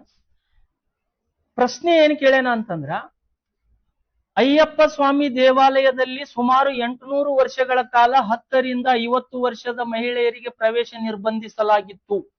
800 ವರ್ಷಗಳ ಕಾಲ. ಹಾಗಾದರೆ 800 ವರ್ಷಗಳ ಕಾಲ ಅಯ್ಯಪ್ಪ ಸ್ವಾಮಿ ದೇವಾಲಯ ಸಂವಿಧಾನದ ಯಾವ ಆರ್ಟಿಕಲ್ ಉಲ್ಲಂಘಿಸುತ್ತಾ ಬಂದಿದೆ ಅಂತ ಕೇಳಿದ. ಆರ್ಟಿಕಲ್ ಯಾವುದು ಅಂತಂದ್ರ 15. ಆದ್ರೆ ಇಲ್ಲಿ ಏನ್ ಹೇಳ್ಯದ ಅಂತಂದ್ರ ಲಿಂಗನ ಪದವನ್ನ ಬಳಸಿರುವಂತದ್ದು. ಮಠ ಮಂದಿರಗಳಲ್ಲಿ ಹೆಣ್ಮಕ್ಳಿಗೂ ಕೂಡ ಮುಕ್ತ ಪ್ರವೇಶ ಇರ್ಲಿ ಅಂತ ಹೇಳಿ ಆರ್ಟಿಕಲ್ ಯಾವ್ದು ಹೇಳ್ತದ ಅಂತಂದ್ರೆ 15. ಯಾಕ್ರಿ ಸರ ಪಬ್ಲಿಕ್ ಪ್ಲೇಸ್ ದೊಳಗೆ ಯಾಕೆ ಡಿಸ್ಕ್ರಿಮಿನೇಷನ್ ಮಾಡಬಾರ್ದ್ರಿ ಅಂತಂದ್ರ ಈ ಪಬ್ಲಿಕ್ ಪ್ಲೇಸ್ಗಳಲ್ಲಿ ಎಲ್ಲಾ ಸಮುದಾಯದ ಟ್ಯಾಕ್ಸ್ ಹೋಗ್ತದ. ಪಬ್ಲಿಕ್ ಗ್ರಂಥಾಲಯದ ಪಬ್ಲಿಕ್ ಗಾರ್ಡನ್ ಅದ ಅಂತಂದ್ರ ಅಲ್ಲಿ ಸ್ಲಮ್ದವನು ಟ್ಯಾಕ್ಸ್ ಕಟ್ಟಿರ್ತಾನ, ನಮ್ಮಂತವ್ರನು ಟ್ಯಾಕ್ಸ್ ಕಟ್ಟಿರ್ತಾರ, ಶ್ರೀಮಂತರನು ಟ್ಯಾಕ್ಸ್ ಕಟ್ಟಿರ್ತಾರ. ಎಲ್ರಿಗೂ ಕೂಡ ಈಕ್ವಲ್ ಆಗಿ ನೋಡ್ಕೊಡಿ ಅನ್ನೋ ಕಾರಣಕ್ಕಾಗಿ ಇದನ್ನ ಡಿಸ್ಕ್ರಿಮಿನೇಷನ್ ಮಾಡಬಾರದು ಅಂತ ಹೇಳಿ ಕಾನ್ಸ್ಟಿಟ್ಯೂಷನ್ ಹೇಳ್ತು. ಆ ಕಾರಣಕ್ಕಾಗಿ ಇಲ್ಲಿ 800 ವರ್ಷಗಳ ಕಾಲ ಏನ್ ಮಾಡಿತ್ತು ಅಂತಂದ್ರೆ ಆರ್ಟಿಕಲ್ 15 ಅನ್ನ ಉಲ್ಲಂಘಿಸುತ್ತಾ ಬಂದಿತ್ತು. ಇದನ್ನ ವಿರೋಧಿಸಿ ಏನ್ ಮಾಡ್ತು ಅಂತಂದ್ರ 2006ರಲ್ಲಿ ಒಂದು ಕೇಸ್ ಅನ್ನ ಬುಕ್ ಮಾಡ್ತಾರೆ. ಯಾರು ಬುಕ್ ಮಾಡ್ತಾರ ಅಂತಂದ್ರ ಯಂಗ್ ಲಾಯರ್ಸ್ ಅಸೋಸಿಯೇಷನ್ ಅಂತಕ್ಕಂಥ ಒಂದು ಸಂಘಟನೆ. ಯಂಗ್ ಲಾಯರ್ಸ್ ಅಸೋಸಿಯೇಷನ್ ಅಂತಕ್ಕಂಥ ಸಂಘಟನೆ ಯಾರ ವಿರುದ್ಧ ಅಂತಂದ್ರೆ ತಿರುವಾಂಕೂರ್ ದೇವಸಂ ಮಂಡಳಿ ಅಂತೇಳಿ TDB ಬೋರ್ಡ್ ಅಂತ ಕರೀತೀವಿ. ತಿರುವಾಂಕೂರ್ ದೇವಸಂ ಬೋರ್ಡ್ ಅಂತ ತಿಳ್ಕೊಂಡು ಕರೀತೀವಿ. ತಿರುವಾಂಕೂರ್ ದೇವಸಂ ಮಂಡಳಿ ಅಂತ ತಿಳ್ಕೊಂಡು ಕರಿತೀವಿ. ಆ ದೇವಸ್ಥಾನದ ಕಮಿಟಿ ವಿರುದ್ಧ ಈ ಯಂಗ್ ಲಾಯರ್ಸ್ ಅಸೋಸಿಯೇಷನ್ ಏನ್ ಮಾಡ್ತು ಅಂತಂದ್ರ 2006ಕ್ಕೆ ಕೇಸ್ ಅನ್ನ ಹಾಕ್ತು. ಕೇಸ್ ಯಾಕೆ ಹಾಕ್ತು ಅಂತಂದ್ರೆ 800 ವರ್ಷಗಳ ಕಾಲ 10 ರಿಂದ 50 ವರ್ಷದ ಮಹಿಳೆಯರಿಗೆ ಇಲ್ಲಿ ಪ್ರವೇಶ ನಿರ್ಬಂಧಿಸಲಾಗಿದೆ. ಇದು ಸಂವಿಧಾನದ ಕಾನೂನು ಉಲ್ಲಂಘಿಸುತ್ತಾ ಬಂದಿದೆ, ಇವ್ರಿಗೆ ನ್ಯಾಯ ಕೊಡ್ರಿ ಅಂತ ತಿಳ್ಕೊಂಡು ಈ ಟೀಮ್ ಏನ್ ಮಾಡ್ತು, ಈ ಮಂಡಳಿ ವಿರುದ್ಧ ಕೇಸ್ ಅನ್ನ ಹಾಕ್ತು. ಅದು ಕೇಸ್ ಎಷ್ಟು ವರ್ಷ ತನಕ ತನಿಖೆ ಆಯ್ತು ಅಂತಂದ್ರೆ 2018 ತನಕ. ಯಾರಿದ್ರು ಇಲ್ಲಿ ಮುಖ್ಯ ನ್ಯಾಯಾಧೀಶ ಅಂತಂದ್ರೆ ದೀಪಕ್ ಮಿಶ್ರಾ ಅಂತ ಕರಿತೀವಿ ನಾವು. ದೀಪಕ್ ಮಿಶ್ರಾ. ಈ ದೀಪಕ್ ಮಿಶ್ರಾ ಅವರ ಸಾಂವಿಧಾನಿಕ ಪೀಠ ಏನ್ ಮಾಡ್ತದ ಅಂತಂದ್ರ ಅಧ್ಯಯನ ಮಾಡಿ 2018 ಸೆಪ್ಟೆಂಬರ್ 18ಕ್ಕೆ ಒಂದು ತೀರ್ಪನ್ನ ಕೊಡ್ತದೆ. ಏನಂತ ತೀರ್ಪು ಕೊಡ್ತು ಅಂತಂದ್ರ 800 ವರ್ಷಗಳ ಕಾಲ ಈ ದೇವಾಲಯ ಏನ್ ಮಾಡ್ಯದ ಅಂತಂದ್ರೆ ಆರ್ಟಿಕಲ್ 15 ಉಲ್ಲಂಘಿಸುತ್ತಾ ಬಂದಿದೆ. ಇನ್ನು ಮುಂದೆ ಎಲ್ಲರಿಗೂ ಪ್ರವೇಶ ಅಂತ ಹೇಳಿರುವಂತದ್ದು ಯಾವುದು ಅಂತಂದ್ರೆ ದೀಪಕ್ ಮಿಶ್ರಾ ಅವರ ನೇತೃತ್ವದ ಪೀಠ. 2018ರಿಂದ ಎಲ್ರಿಗೂ ಮುಕ್ತ ಅವಕಾಶ ಇದೆ. ಹಾಗಾದ್ರೆ ಇದು ನಡೆದಿರ್ತಕ್ಕಂಥದ್ದು ರಿಲೇಟೆಡ್ ಯಾವ್ದಕ್ಕ ಅಂತಂದ್ರೆ 15. ಇಂಥ ಅಂಶಗಳನ್ನ ನೀವು ಕಲೆ ಹಾಕ್ಬೇಕು. ಯಾಕಂತಂದ್ರ ಪ್ರಚಲಿತ ಘಟನೆ ಹೆಂಗಿರ್ತಾವ್ರಿ, ಕಾನ್ಸ್ಟಿಟ್ಯೂಷನ್ ರಿಲೇಟೆಡ್ ಇದ್ದುದು, ಎಕನಾಮಿಕ್ ರಿಲೇಟೆಡ್ ಇದ್ದುದು, ಜಿಯೋಗ್ರಫಿ ರಿಲೇಟೆಡ್ ಇದ್ದುದು, ಆಮೇಲೆ ಹಿಸ್ಟ್ರಿ ರಿಲೇಟೆಡ್ ಇದ್ದುದು. ಈ ರೀತಿ ನೀವು ಏನ್ ಮಾಡ್ಬೇಕು ಅಂತಂದ್ರೆ ವಿಷಯಗಳನ್ನ ಸಂಗ್ರಹ ಮಾಡ್ಕೋಬೇಕು. ಇದು ಏನು ಅಂತಂದ್ರೆ ಇದಕ್ಕೆ ಸಂಬಂಧಪಟ್ಟು. ಇನ್ನು ಮುಂದೆ ಹೋಗೋಣ, ತಿಳಿದ್ರೆ ಮಲ್ಲಿ ಆರ್ಟಿಕಲ್ 15 ಏನ್ ಹೇಳ್ತದ ಮತ್ತು ಪ್ರೆಸೆಂಟ್ ಏನ್ ನಡೀತಿದ್ರು ಬಾರೆದಾಗ ಅಂತ ಹೇಳಿ. ಇನ್ನು ಜೊತೆಗೆ ಆರ್ಟಿಕಲ್ 16 ಏನ್ ಹೇಳ್ತದ, ಆರ್ಟಿಕಲ್ 16 ನಿಮ್ಗೆ ಗೊತ್ತದ ಏನ್ ಹೇಳ್ತದ್ರಿ ಅಮ್ಮ? ಸಾರ್ವಜನಿಕ ಹುದ್ದೆಗಳಲ್ಲಿ ಎಲ್ಲರಿಗೂ ಸಮಾನ ಅವಕಾಶ. ಯಾವ ಇಂಪಾರ್ಟೆಂಟ್ ಅವ ಅವು ಅಷ್ಟೇ ಹೇಳ್ತಮ್ಮ, ಹೆಚ್ಚಿಗೆ ಹೇಳಲ್ಲ. ನಿಮ್ಮ ಇಡೀ ಸಂವಿಧಾನ ಬಯಾಟ್ ಮಾಡ್ರೆ ಸಂವಿಧಾನದಲ್ಲಿ ಕೇಳ್ತಾರಂತ ಹಂಗ ಇಟ್ಕೋಬೇಡ್ರಿ. 395 ಆರ್ಟಿಕಲ್ ಬಯಾಟ್ ಮಾಡ್ರಿ ಯಾವ್ದನ್ನು ಹಾಕ್ಬೋದು ಅಂತ ಹಂಗನೂ ಅಲ್ಲ. ಅದಕ್ಕೆ ಸಂಬಂಧಪಟ್ಟಂತೆ ಅಪ್ಲೈಡ್ ಪ್ರಶ್ನೆ ಕೇಳ್ತಾನೆ. ಬಹು ಆಯ್ಕೆ ಏನಿರ್ತಾವ ಅಂತಂದ್ರ ನಮ್ಮ ಆಪ್ಷನ್ಸ್ ಗಳನ್ನ ಇರ್ತಾವ. ಹಾಗಾಗಿ ನೀವು ಕಾನ್ಸೆಪ್ಟ್ ಗಳನ್ನ ಅರ್ಥ ಮಾಡ್ಕೊಡ್ರಿ. ಇಲ್ಲಿ ಸಾರ್ವಜನಿಕ ಹುದ್ದೆಗಳಲ್ಲಿ ಸಮಾನ ಅವಕಾಶ ಅಂತ ಹೇಳಿರುವಂತದ್ದು ಯಾವುದು ಅಂತಂದ್ರೆ ಆರ್ಟಿಕಲ್ 16. ಹಾಗಾದ್ರೆ article 16/1, article 16/2, article 16/3, article 16/4, article 16/6 ಏನ್ ಹೇಳ್ತದ? ಯಾಕಂತಂದ್ರ ಸಾರ್ವಜನಿಕ ಹುದ್ದೆಗಳಲ್ಲಿ ಸಮಾನ ಅವಕಾಶ ಒಂದೊಂದ್ಸಲ ಹಿಂಗ್ ಕೊಡ್ತಾನ್ರಿ ಆಪ್ಷನ್ಸ್ದಾಗ. Article 16/A, article 16/B, article 16/C ಅಂತ ಕೊಟ್ಟಿರ್ತಾನೆ. ನೀವು ಅಲ್ಲೇ ಸ್ವಲ್ಪ ಅರ್ಥ ಮಾಡ್ಕೋಬೇಕು. ಯಾಕಂತಂದ್ರೆ 1-2 ಬರ್ಷರ್ಸವರು ABCD ಬರ್ಸಿಲ್ಲ ಅಂತ ಅನ್ಕೋಬೇಡ್ರಿ. ಹಾಗಾಗಿ ಇಲ್ಲಿ ಏನ್ ಹೇಳ್ತದ ಅನ್ನೋದು ನಾವು ಚರ್ಚೆಯನ್ನ ಮಾಡಿ. ಇಲ್ಲಿ ಸಾರ್ವಜನಿಕ ಹುದ್ದೆಗಳಲ್ಲಿ ಸಮಾನ ಅವಕಾಶ ಅಂತ ತಿಳ್ಕೊಂಡು ಹೇಳಿರುವಂಥದ್ದು. ಹಾಗಾದ್ರ ಫಸ್ಟ್ ಒನ್ ಏನ್ ಹೇಳ್ತದ ಅಂತಂದ್ರೆ ಸರ್ಕಾರಿ ಹುದ್ದೆಗಳಲ್ಲಿ ಪರ್ಟಿಕ್ಯುಲರ್ ಸರ್ಕಾರಿ ಹುದ್ದೆಗಳಲ್ಲಿ ಎಲ್ಲರಿಗೂ ಸಮಾನ ಅವಕಾಶ ನೀಡಬೇಕು. ರೋಸ್ಟರ್ ಯಾಕೆ ಮಾಡ್ತಾರೆ? ಇದ್ರ ಸಲುವಾಗಿ 10 ಪೋಸ್ಟ್ ಇರ್ಲಿ ರೋಸ್ಟರ್ ಆಗ್ತದೆ, 20 ಪೋಸ್ಟ್ ಇರ್ಲಿ ರೋಸ್ಟರ್ ಆಗ್ತದೆ. ಅಂದ್ರೆ ಯಾವ ಕೆಟಗರಿಗೆ ಎಷ್ಟು ಪೋಸ್ಟ್ ಕೊಡ್ಬೇಕು, ಅದ್ರಾಗ ಹೆಣ್ಮಕ್ಳಿಗೆ ಎಷ್ಟು ಕೊಡ್ಬೇಕು ಮತ್ತು ಗಂಡು ಮಕ್ಳಿಗೆ ಎಷ್ಟು ಕೊಡ್ಬೇಕು, ಹ್ಯಾಂಡಿಕ್ಯಾಪ್ದವ್ರಿಗೆ ಎಷ್ಟು ಕೊಡ್ಬೇಕು ಅನ್ನೋದು ಈ ಬೇಸ್ ಮೇಲೆ. ಹಾಗಾಗಿ ಸರ್ಕಾರಿ ಹುದ್ದೆಗಳಲ್ಲಿ ಎಲ್ಲರಿಗೂ ಸಮಾನ ಅವಕಾಶ ಅಂತ ಹೇಳಿರುವಂತದ್ದು ಯಾವುದು ಅಂತಂದ್ರ ಆರ್ಟಿಕಲ್ 16/1. ಹಾಗಾದ್ರ ಆರ್ಟಿಕಲ್ 16/2 ಏನ್ ಹೇಳ್ತದ ಅಂತಂದ್ರೆ ಈ ಹಿಂದ್ ಬರ್ಕೊಂಡಿವಲ್ಲ ನಾವು 15 ಅವೆಲ್ಲ ಬರ್ಕೊಡ್ರಿ ಒಂದ್ ಬಿಟ್ಟು. ಏನಂತಂದ್ರ ಲಿಂಗ, ವರ್ಣ, ಜಾತಿ, ಧರ್ಮ, ಹುಟ್ಟಿದ ಸ್ಥಳ, ಶೈಕ್ಷಣಿಕ ಅರ್ಹತೆ ಇರಲೇಬೇಕು, ಅದು ಅಂತೂ ಇರಲೇಬೇಕು. ಹಾಗಾಗಿ ಇವುಗಳ ಆಧಾರದ ಮೇಲೆ ಸಾರ್ವಜನಿಕ ಹುದ್ದೆಗಳಲ್ಲಿ ಯಾವುದೇ ತಾರತಮ್ಯವನ್ನ ಮಾಡುವಂತಿಲ್ಲ. ಏನ್ ಇಟ್ಕೊಂಡು? ಲಿಂಗ ಇಟ್ಕೊಂಡು, ವರ್ಣ ಇಟ್ಕೊಂಡು, ಜಾತಿ ಇಟ್ಕೊಂಡು, ಧರ್ಮ ಇಟ್ಕೊಂಡು ಮತ್ತು ಹುಟ್ಟಿದ ಸ್ಥಳವನ್ನ ಇಟ್ಕೊಂಡು ಯಾವುದೇ ಡಿಸ್ಕ್ರಿಮಿನೇಷನ್ ಅನ್ನ ಮಾಡಬಾರದು ಇಲ್ಲಿ ಗೋರ್ಮೆಂಟ್ ಹುದ್ದೆಗಳಲ್ಲಿ ಅಂತ ಹೇಳಿರುವಂತ ಆರ್ಟಿಕಲ್ ಯಾವುದು ಅಂತಂದ್ರ 16/2 ಹೇಳ್ತದೆ. ಹಾಗಾದ್ರೆ 16/3 ಏನ್ ಹೇಳ್ತದ ಅಂತಂದ್ರ ವಾಸಸ್ಥಳದ ಆಧಾರದ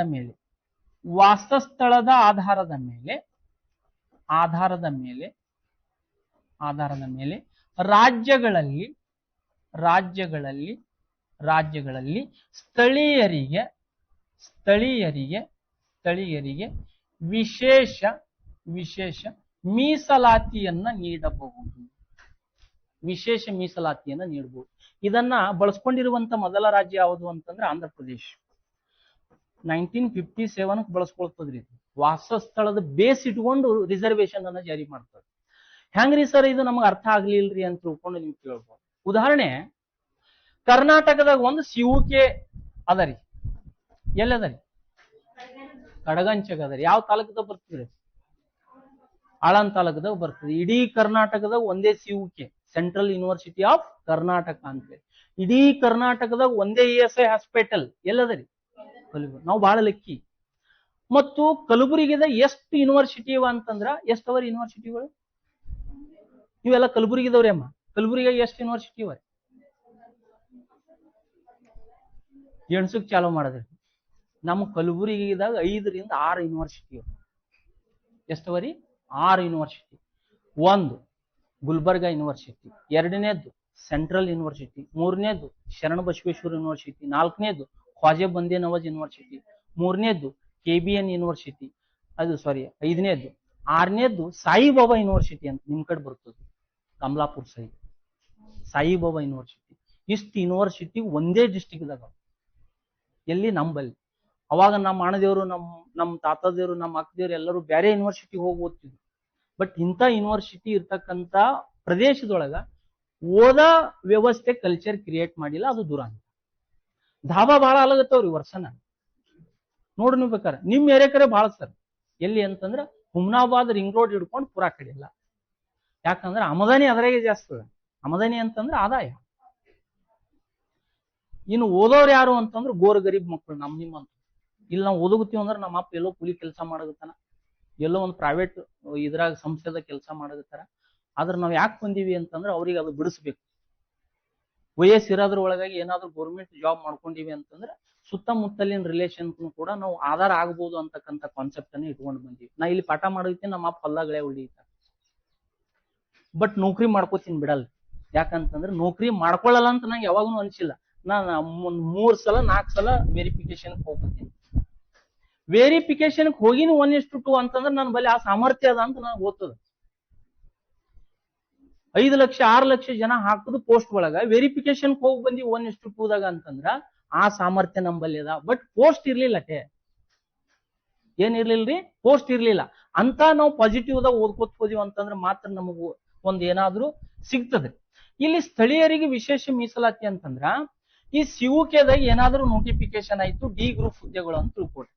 ಆ ಡಿ ಗ್ರೂಪ್ ಹುದ್ದೆಗಳು ನೋಟಿಫಿಕೇಶನ್ ಆಯ್ತು ಅಂತಂದ್ರೆ ಸ್ಥಳೀಯರಿಗೆ ಇಷ್ಟು ಪ್ರತಿಶತ ನಾವು ತೋತೀವಿ ಅಂತ ತಿಳ್ಕೊಂಡು ರೂಲ್ ಅನ್ನು ಮಾಡ್ತದೆ. ಯಾಕಂತಂದ್ರೆ ಇಲ್ಲಿ ಕೊಡ್ತಕ್ಕಂಥ ಪೇಮೆಂಟಿಗೆ ಮೈಸೂರದವ್ರು ಬಂದು ಕೆಲಸ ಮಾಡಕ್ ಆಗಲ್ಲ. ಆ ಕಾರಣಕ್ಕೆ ಏನ್ ಮಾಡ್ತದ ಅಂತಂದ್ರೆ ಗೌರ್ಮೆಂಟ್ ಇಲ್ಲಿ ಸ್ಥಳೀಯರಿಗೆ ವಿಶೇಷ ಆದ್ಯತೆಯನ್ನು ಕೊಟ್ಟು ಅಲ್ಲಿ ವಿಶೇಷ ಮೀಸಲಾತಿಯನ್ನ ಜಾರಿ ಮಾಡ್ತದೆ.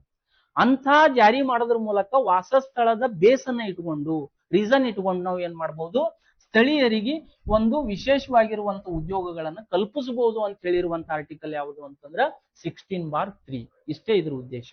ಇನ್ನ 16/4 ಏನ್ ಹೇಳ್ತದ ಅಂತಂದ್ರ OBC-ಗಳಿಗೆ ಪರ್ಟಿಕ್ಯುಲರ್ OBC ಮತ್ತು SC ಮತ್ತು ST ಇವರಿಗೆ ಹುದ್ದೆಗಳನ್ನ ಹೆಚ್ಚಿಸುವ ಸಲುವಾಗಿ ವಿಶೇಷ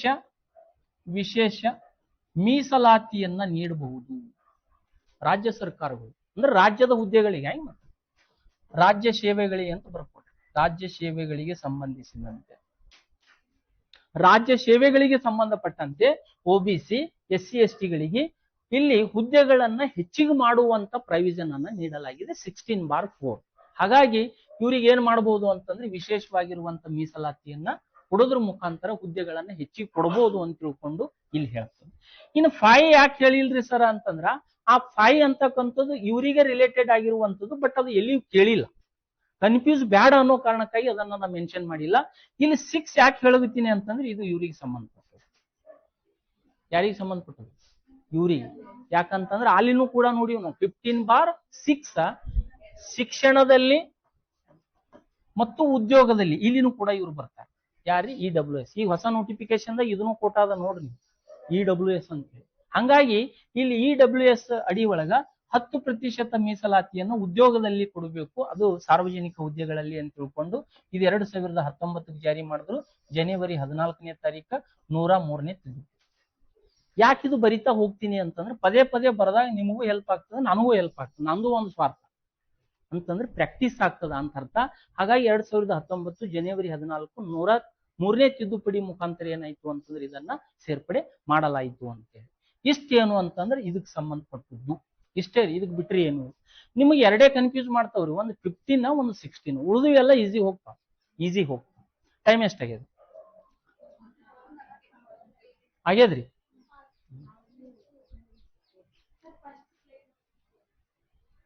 ಫಸ್ಟ್ ಸ್ಲೈಡ್ ಈ ಕಡೆ ಹೋಗ್ಬೋದಮ್ಮ, ಈ ಕಡೆ ರೀ.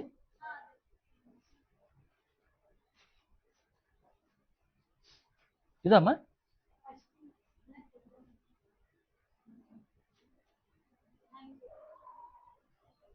ಸಂವಿಧಾನದಲ್ಲಿ ಮೂಲಭೂತ ಹಕ್ಕುಗಳ ರಚನಾ ಸಮಿತಿ ಅಧ್ಯಕ್ಷರಾಗಿ ಯಾರು ಆಯ್ಕೆ ಆಗ್ತಾರ ಅಂತಂದ್ರೆ ಸರ್ದಾರ್ ವಲ್ಲಭಾಯ್ ಪಟೇಲ್.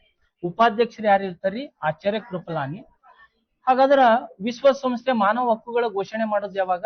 1948 ಡಿಸೆಂಬರ್ 10ನೇ ತಾರೀಕು. ಹಾಗಾದ್ರ ವಿಶ್ವ ಮಾನವ ಹಕ್ಕುಗಳನ್ನ ಘೋಷಣೆ ಮಾಡೋದ್ರ ಮೂಲಕ ವಿಶ್ವಸಂಸ್ಥೆ ಒಂದು ಸಂದೇಶವನ್ನ ಕೊಡ್ತು. ಎಲ್ಲಾ ರಾಷ್ಟ್ರಗಳು ತಮ್ಮ ದೇಶದಲ್ಲಿ ಇರ್ತಕ್ಕಂಥ ನಾಗರಿಕರಿಗೆ ಮೂಲಭೂತ ಹಕ್ಕುಗಳನ್ನು ಜಾರಿ ಮಾಡಿರಿ ಅಂತ ಹೇಳಿ. ಹಾಗಾಗಿ ಈ ಹಕ್ಕುಗಳಿಂದ ಪ್ರೇರಿತಗೊಂಡಿರುವಂತಹ ರಾಜೇಂದ್ರ ಪ್ರಸಾದ್ ಮತ್ತು ಡಾಕ್ಟರ್ BR ಅಂಬೇಡ್ಕರ್ ಅವರು ಇಲ್ಲಿ ಸಂವಿಧಾನದಲ್ಲಿ ಮೂಲಭೂತ ಹಕ್ಕುಗಳನ್ನ ನವೆಂಬರ್ 26, 1949 ಏನ್ ಮಾಡ್ತಾರ ಅಂತಂದ್ರೆ ಸೇರ್ಪಡೆಯನ್ನ ಮಾಡ್ತಾರೆ. ಹಾಗಾಗಿ ಸಂವಿಧಾನದಲ್ಲಿ ಮೂಲಭೂತ ಹಕ್ಕುಗಳನ್ನ ಸೇರಿಸುದು ಯಾವಾಗ ಅಂತ ಕೇಳ್ತಾನ, ನವೆಂಬರ್ 26ನೇ ತಾರೀಕು 1949. ತಿಳಿತು. ಸಮಾನತೆ ಹಕ್ಕು ಮುಗಿಸೋಣ್ರತ್ತೀವ. ಸಮಾನತೆ ಹಕ್ಕು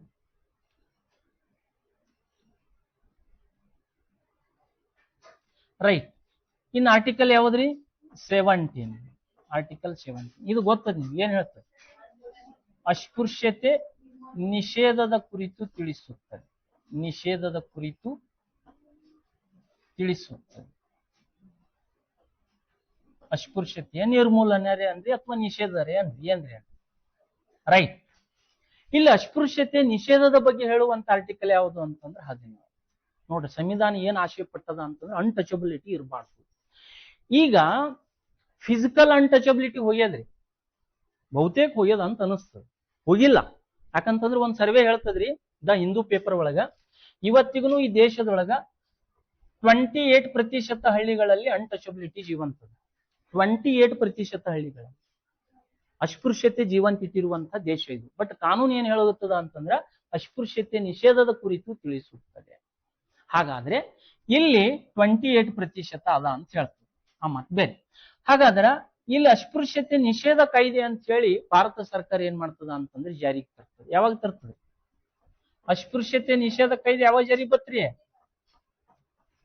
1955 ಸಂದರ್ಭದಾಗ ಏನಾಗ್ತದ ಅಂತಂದ್ರೆ ಅಸ್ಪೃಶ್ಯತಾ ನಿಷೇಧ ಕಾಯ್ದೆ ಅಂತಕ್ಕಂಥದ್ದು ಜಾರಿಗೆ ಬಂತು. ಅಸ್ಪೃಶ್ಯತಾ ನಿಷೇಧ ಕಾಯ್ದೆ. ಅಸ್ಪೃಶ್ಯತಾ ನಿಷೇಧ ಕಾಯ್ದೆ. ಈ ಕಾಯ್ದೆಗೆ ಹೆಸರನ್ನ ಚೇಂಜ್ ಮಾಡ್ತಾರೆ. ಮತ್ತೆ ಯಾವಾಗ ಹೆಸರು ಚೇಂಜ್ ಮಾಡಿದ್ರು ಅಂತಂದ್ರ 1976 ಒಳಗೆ ಏನಂತ? ಸಾರ್ವಜನಿಕ ಹಕ್ಕುಗಳ ಸಂರಕ್ಷಣಾ ಕಾಯ್ದೆ ಅಂತ. ಸಾರ್ವಜನಿಕ ಹಕ್ಕುಗಳ ಸಂರಕ್ಷಣಾ ಕಾಯ್ದೆ ಅಂತ ತಿಳ್ಕೊಂಡು 1976ರಲ್ಲಿ ಏನ್ ಮಾಡಿದ್ರು ಅಂತಂದ್ರ ಅದಕ್ಕೆ ಹೆಸರನ್ನ ಚೇಂಜ್ ಮಾಡಿದ್ರು. ಹಾಗಾಗಿ ಅಸ್ಪೃಶ್ಯತಾ ನಿಷೇಧ ಕಾಯ್ದೆ ಜಾರಿಗೆ ಬಂದದ್ದು 55ಗೆ. ಈ ಕಾಯ್ದೆಗೆ ಹೆಸರನ್ನ ಮರುನಾಮಕರಣ ಮಾಡಿದ್ದು ಸಾರ್ವಜನಿಕ ಹಕ್ಕುಗಳ ಸಂರಕ್ಷಣಾ ಕಾಯ್ದೆ ಅಂತೇಳಿ. ಹಾಗಾದ್ರೆ ಯಾವಾಗ ಅಂತಂದ್ರೆ 1976 ಏನ್ ಮಾಡ್ತಾರ ಅಂತಂದ್ರೆ ಮರುನಾಮಕರಣವನ್ನ ಮಾಡ್ತಾರೆ. ಇನ್ನು ಜೊತೆಗೆ ಒಂದು ನೆನಪಿರ್ಲ್ರಿ, ಅಸ್ಪೃಶ್ಯತಾ ನಿಷೇಧ ಕಾಯ್ದೆ ಏನ್ ಹೇಳುತ್ತದ ಅಂದ್ರೆ 1955 ಕಾಯ್ದೆಯ ಪ್ರಕಾರ ಅಸ್ಪೃಶ್ಯತೆಯನ್ನ ಆಚರಣೆ ಮಾಡಿದಂತ ವ್ಯಕ್ತಿಗೆ ಶಿಕ್ಷೆ ಏನದ? ಅಸ್ಪೃಶ್ಯತೆ ಆಚರಣೆ ಮಾಡಿರ್ತಕ್ಕಂಥ ವ್ಯಕ್ತಿ ಏನಾದ್ರೂ ಜಜ್ಮೆಂಟ್ ಆಯ್ತು, ಕೋರ್ಟ್ ಸಾಬೀತು ಮಾಡ್ತು ಅಂತಂದ್ರ ಆತನಿಗೆ ಶಿಕ್ಷೆ ಏನದ ಅಂತಂದ್ರ 6 ತಿಂಗಳು ಜೈಲ್ದಾಗ ಇರ್ಬೇಕು. 6 ತಿಂಗಳು ಜೈಲು ವಾಸ, 500 ರೂಪಾಯಿ ದಂಡ ಅದ.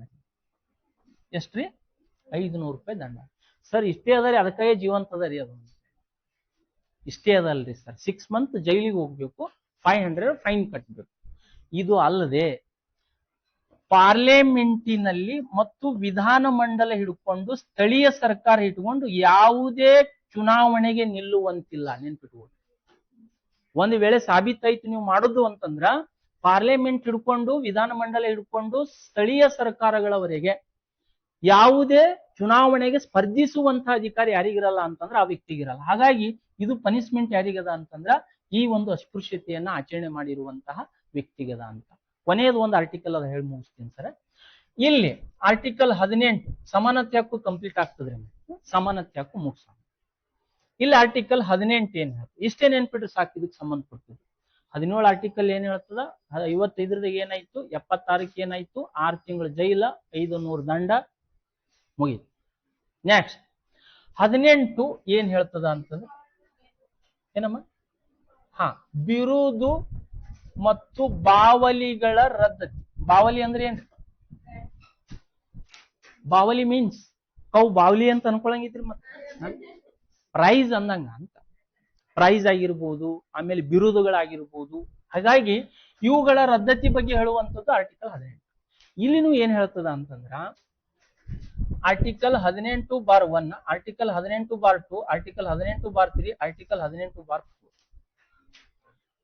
18/1, 18/2, 18/3, 18/4 ಮುಗೀತು. ಈಸಿ ಅವರ್ ಇವ್ ನೆನ್ಪಿಡ್ಬೋದು. ಸೈನಿಕ ಮತ್ತು ಶೈಕ್ಷಣಿಕ ಬಿರುದುಗಳನ್ನ ಹೊರತುಪಡಿಸಿ ಇನ್ಯಾವುದೇ ಬಿರುದುಗಳನ್ನ ಪ್ರಶಸ್ತಿಗಳನ್ನ ಸ್ವೀಕರಿಸುವಂತಿಲ್ಲ ಅಂತ ಹೇಳ್ತಕ್ಕಂಥ ಆರ್ಟಿಕಲ್ ಯಾವುದು ಅಂತಂದ್ರ 18/1 ಹೇಳುತ್ತೆ. ಇನ್ನು ಜೊತೆಗೆ ಇಲ್ಲಿ ಇನ್ನೊಂದು ಏನ್ ಮೆನ್ಷನ್ ಮಾಡ್ಯಾರ ಅಂತಂದ್ರ ಕುಲದ ಶ್ರೇಷ್ಠತೆಯನ್ನ ಹೇಳುವ ನಿಮ್ಮ ಜಾತಿ ಸೂಚಕವಾಗಿರುವಂತ ಪದಗಳನ್ನ ಬಳಕೆ ಮಾಡುವಂತಿಲ್ಲ, ಕುಲದ ಶ್ರೇಷ್ಠತೆ. ಇನ್ನು ಜೊತೆಗೆ ಬ್ರಿಟಿಷರು ಕೊಟ್ಟಿರುವಂತಹ ಬಿರುದುಗಳನ್ನು ಕೂಡ ಕೈ ಬಿಡಬೇಕು. ನಿಮ್ ಹೆಸರು ಮುಂದೆ ಬರ್ಕೊಳಂಗಿಲ್ಲ. ಬಿರುದುಗಳು ಏನು ಬಹದ್ದೂರ, ಸರ್, ಆಮೇಲೆ ರಾಜ ಮಹಾರಾಜ ಈ ರೀತಿ ಕೊಟ್ಟಿರ್ತಕ್ಕಂಥ ಬ್ರಿಟಿಷ್ ಸರ್ಕಾರ ಕೊಟ್ಟದ್ದು ಬಿರುದುಗಳನ್ನ ಮುಂದೆ ಏನ್ ಮಾಡಂಗಿಲ್ಲ ಅಂತಂದ್ರೆ ನಿಮ್ ಹೆಸರಿನ ಮುಂದೆ ಬಳಕೆ ಮಾಡ್ಕೊಳಂಗಿಲ್ಲ ಅಂತ ತಿಳ್ಕೊಂಡು ಹೇಳ್ತೀನಿ. ಇನ್ನು ಜೊತೆಗೆ ಆರ್ಟಿಕಲ್ 18/2 ಏನ್ ಹೇಳ್ತದ ಅಂತಂದ್ರ ಇಲ್ಲಿ ವಿದೇಶದಿಂದ ಕೊಡುವ ಯಾವುದೇ ಪ್ರಶಸ್ತಿ ಮತ್ತು ಬಿರುದುಗಳನ್ನ ಸ್ವೀಕರಿಸುವಂತಿಲ್ಲ ವಿದೇಶದಿಂದ ಕೂಡ.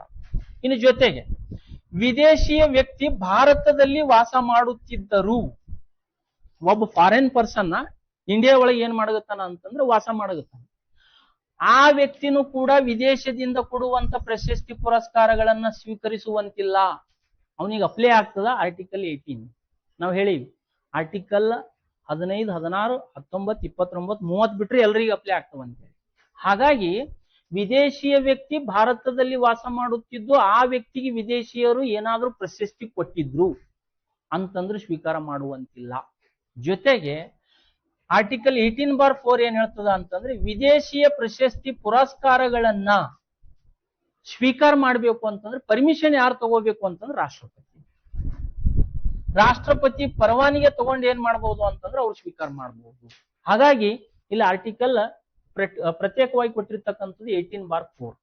ಪ್ರಶಸ್ತಿ ಪುರಸ್ಕಾರಗಳನ್ನ ಒಂದ್ ವೇಳೆ ಸ್ವೀಕಾರ ಮಾಡ್ಬೇಕು ಅಂತಂದ್ರ ಈಗ ನಮ್ಮಲ್ಲಿ ಕೆಲವೊಂದು ಸೆಲೆಬ್ರಿಟಿಗಳಿಗೆ, ಕೆಲವೊಂದು ರಾಜಕಾರಣಿಗಳಿಗೆ ಏನ್ ಮಾಡುತ್ತದ ಅಂತಂದ್ರೆ ಹೊರಗಿನ ರಾಷ್ಟ್ರಗಳು ಪ್ರಶಸ್ತಿ ಘೋಷಣೆ ಮಾಡ್ತಾವ. ಅವ್ರು ಸುಮ್ನೆ ಹೋಗಲ್ರಿ, ಇವ್ರು ಪರ್ಮಿಷನ್ ತಗೊಂಡ್ ಹೋಗಿರ್ತಾರ. ಅವ್ರು ಯಾರದ್ರಿ? ರಾಷ್ಟ್ರಪತಿಗಳ ಪರ್ಮಿಷನ್ ಅನ್ನು ತಗೊಂಡು ಹೋಗಿರ್ತಾರ. ಇದಕ್ಕೆ ರಿಲೇಟೆಡ್ ಆಗಿರ್ತಕ್ಕಂಥದ್ದು ಒಂದು ಅಂಶ ಹೇಳಿ ಬಿಡ್ತೀನಿ. 1996ರಲ್ಲಿ ಇದಕ್ಕೆ ಸಂಬಂಧಪಟ್ಟಂತೆ ಒಂದು ಕೇಸ್ ನಡೆದಿತ್ತು ಈ ದೇಶದಾಗ. ಯಾವುದು ಅಂತಂದ್ರ ಬಾಲಾಜಿ ರಾಘವನ್ ಪ್ರಕರಣ ಅಂತ ತಿಳ್ಕೊಂಡು ಬರ್ತದೆ. ಬಾಲಾಜಿ ರಾಘವನ್ ಪ್ರಕರಣ. ಇದು ಎದಕ್ ಸಂಬಂಧಪಟ್ಟದ್ರಿ ಸರ್ ಅಂತಂದ್ರ ಇದು ಕೇಸ್ ಇಟ್ಕೊಂಡು ಸುಪ್ರೀಂ ಕೋರ್ಟ್ 1996ದಾಗ ಒಂದು ತೀರ್ಪನ್ನು ಕೊಡ್ತದೆ. ಏನಂತ ಆರ್ಟಿಕಲ್ 18 ಏನ್ ಹೇಳಿತ್ತು ಅಂತಂದ್ರೆ ಬ್ರಿಟಿಷರು ಕೊಟ್ಟಿರುವಂತ ಬಿರುದುಗಳನ್ನ ಹೆಸರುಗಳ ಮುಂದೆ ಬರಂಗಿಲ್ಲ.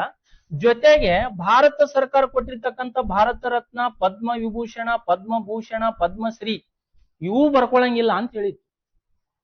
ಆದ್ರ ಈ ಬಾಲಾಜಿ ರಾಘವನ್ ಪ್ರಕರಣ ಏನ್ ಮಾಡ್ತದ ಅಂತಂದ್ರೆ ಆರ್ಟಿಕಲ್ 18 ಕೇವಲ ಬ್ರಿಟಿಷರಿಗೆ ಸಂಬಂಧಪಟ್ಟದ್ದು ಮತ್ತು ಕುಲದ ಶ್ರೇಷ್ಠತೆ ಮಾತ್ರ ಹೇಳ್ಯಾರ. ಆದ್ರ ಈ ಪ್ರಶಸ್ತಿಗಳಿಗೆ ಯಾವುದೇ ಕಡಿವಾಣ ಇಲ್ಲ ಅಂತ ತಿಳ್ಕೊಂಡು ಏನ್ ಮಾಡ್ತದೆ ಕೇಸನ್ನ ದಾಖಲಿಸಿರ್ತಾರೆ. ಆ ಕಾರಣವನ್ನ ಇಟ್ಕೊಂಡು ಈ ಸುಪ್ರೀಂ ಕೋರ್ಟ್ ಏನ್ ಮಾಡ್ತದ ಅಂತಂದ್ರ 1977 ಸಂದರ್ಭದಲ್ಲಿ 77 ಹಿಡ್ಕೊಂಡು ಏನ್ ಮಾಡ್ತದ ಅಂತಂದ್ರೆ 80 ತನಕ ಬಂದೇ ಇದ್ದು ಇವು. ನೆನ್ಪಿಟ್ಕೊಡ್ರಿ ನೀವು. ಒಂದ್ಸಲ ಪ್ರಶ್ನೆ ಕೇಳಿದ್ದ, ಭಾರತ ರತ್ನ, ಪದ್ಮಭೂಷಣ, ಪದ್ಮವಿಭೂಷಣ ಪ್ರಶಸ್ತಿಗಳನ್ನ ಎಲ್ಲಿ ತಡೆ ಹಿಡಿದಿದ್ರೆ ಯಾವಾಗ ಅಂತಂದ್ರೆ 1977 ಸಂದರ್ಭದಲ್ಲಿ. ಯಾರು ಅಂತಂದ್ರೆ ಜನತಾ ಸರ್ಕಾರ, ಮೊರಾರ್ಜಿ ದೇಸಾಯಿ ಬಂದ್ ಮೇಡಮ್ ಅವ್ರು ರೀಸ್ಟಾರ್ಟ್ ಮಾಡ್ತಾರೆ. ಮತ್ತೆ ಮೇಡಮ್ ಅವ್ರ ಅಂದ್ರೆ ಯಾರು? ನೀವು ಬಾಯಿ ತುಂಬಾ ಅನ್ಬೇಕು ಅವ್ರ ಹೆಸರ. ಹಾಗಾಗಿ ಇಲ್ಲಿ ಇಂದಿರಾ ಗಾಂಧಿ ಮೇಡಮ್ ಅವ್ರು ಏನ್ ಮಾಡ್ತಾರ ಅಂತಂದ್ರೆ ರೀಸ್ಟಾರ್ಟ್ ಅನ್ನ ಮಾಡ್ತಾರೆ.